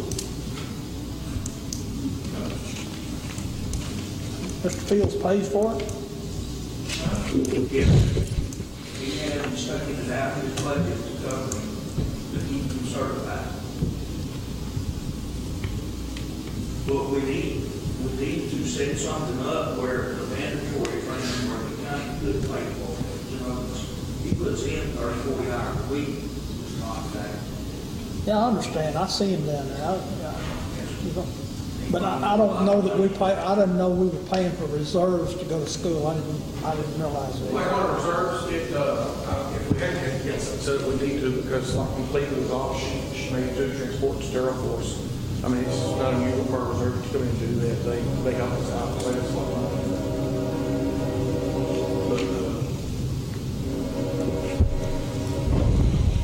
like, All right. Those are the only 2 requests that I have.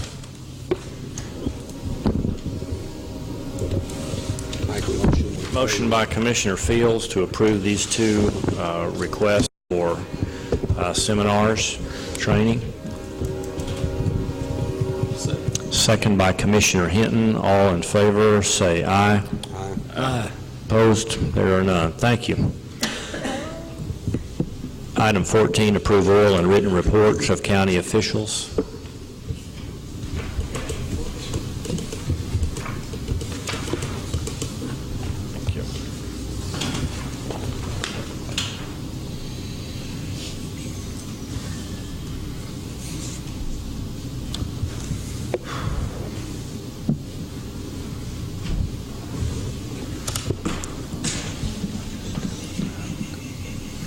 Paydays we got left, Carl? 3, 4? 3 or 4? 3 or 4, I don't know either.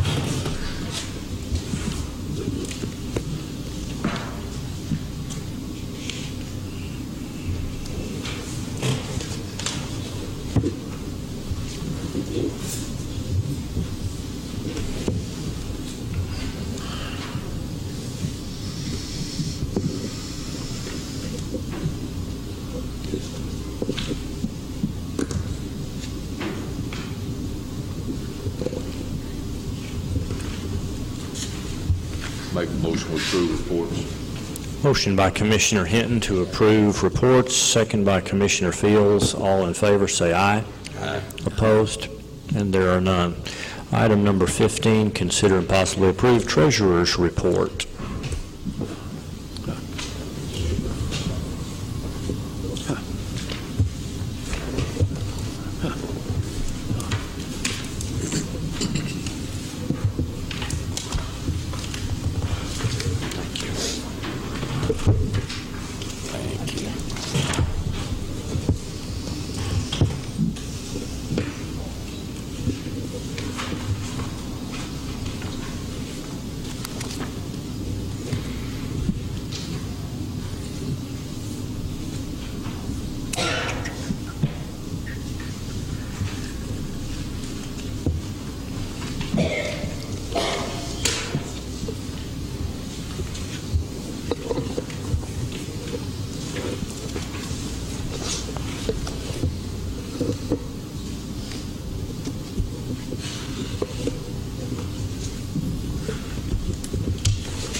Make a motion to approve treasury report. Motion by Commissioner Hinton and second by Commissioner Fields. All in favor of approval of the treasurer's report, say aye. Aye. And that's unanimous. Item 16, approve budget amendments. We have two, number 30 and 31. Number 30 is the pay transportation. Every time we get the invoice, we try to adjust their numbers. It's just line item neutral. Line item neutral, pay transportation, all right. And the second one is for precinct 3, and it's a line item neutral. It's $5,000 between accounts in precinct 3. All right. Entertain a motion for these two budget amendments. So moved. Motion by Commissioner Hinton, second by Commissioner Hockaday. All in favor, say aye. Aye. Opposed? Item number 17, sign pay orders and approve payments. Motion to pay our bills. Second. Motion by Commissioner Hockaday, second by Commissioner Fields to approve pay orders and payments. All in favor, say aye. Aye. And that's unanimous. Lastly, closing comments by Judge and Commissioners. I'll start on my far left, Commissioner Hockaday. I don't have any, Judge. Okay, thank you. Commissioner Hinton. I have none, Judge. All right, I would just say thank you for your patience in working through that remodel discussion. A lot of material been worked on by our architect, and good discussions. I'm very pleased with the outcome there, and heard this morning that Kent County and a couple of our neighbors implemented a burn ban. Yeah, I saw one all the way down through Marshall, Jefferson Marshall, down through there, so, man, we're pretty close We're getting here. pretty close. In the area. Hot and dry, hot and dry. Probably wouldn't hurt our next meeting to have Larry up here to kind of give us a report on. I'm glad you asked. He's going to be here. He's going to be here. He's actually going to be here to discuss our LEPC, Local Emergency Planning Committee, and we will quiz him on that. I'll ask him to be prepared. I'm sure he's always prepared on an opinion of a burn ban, but he will be here at our next meeting. Anything from you, Commissioner? All right. All right.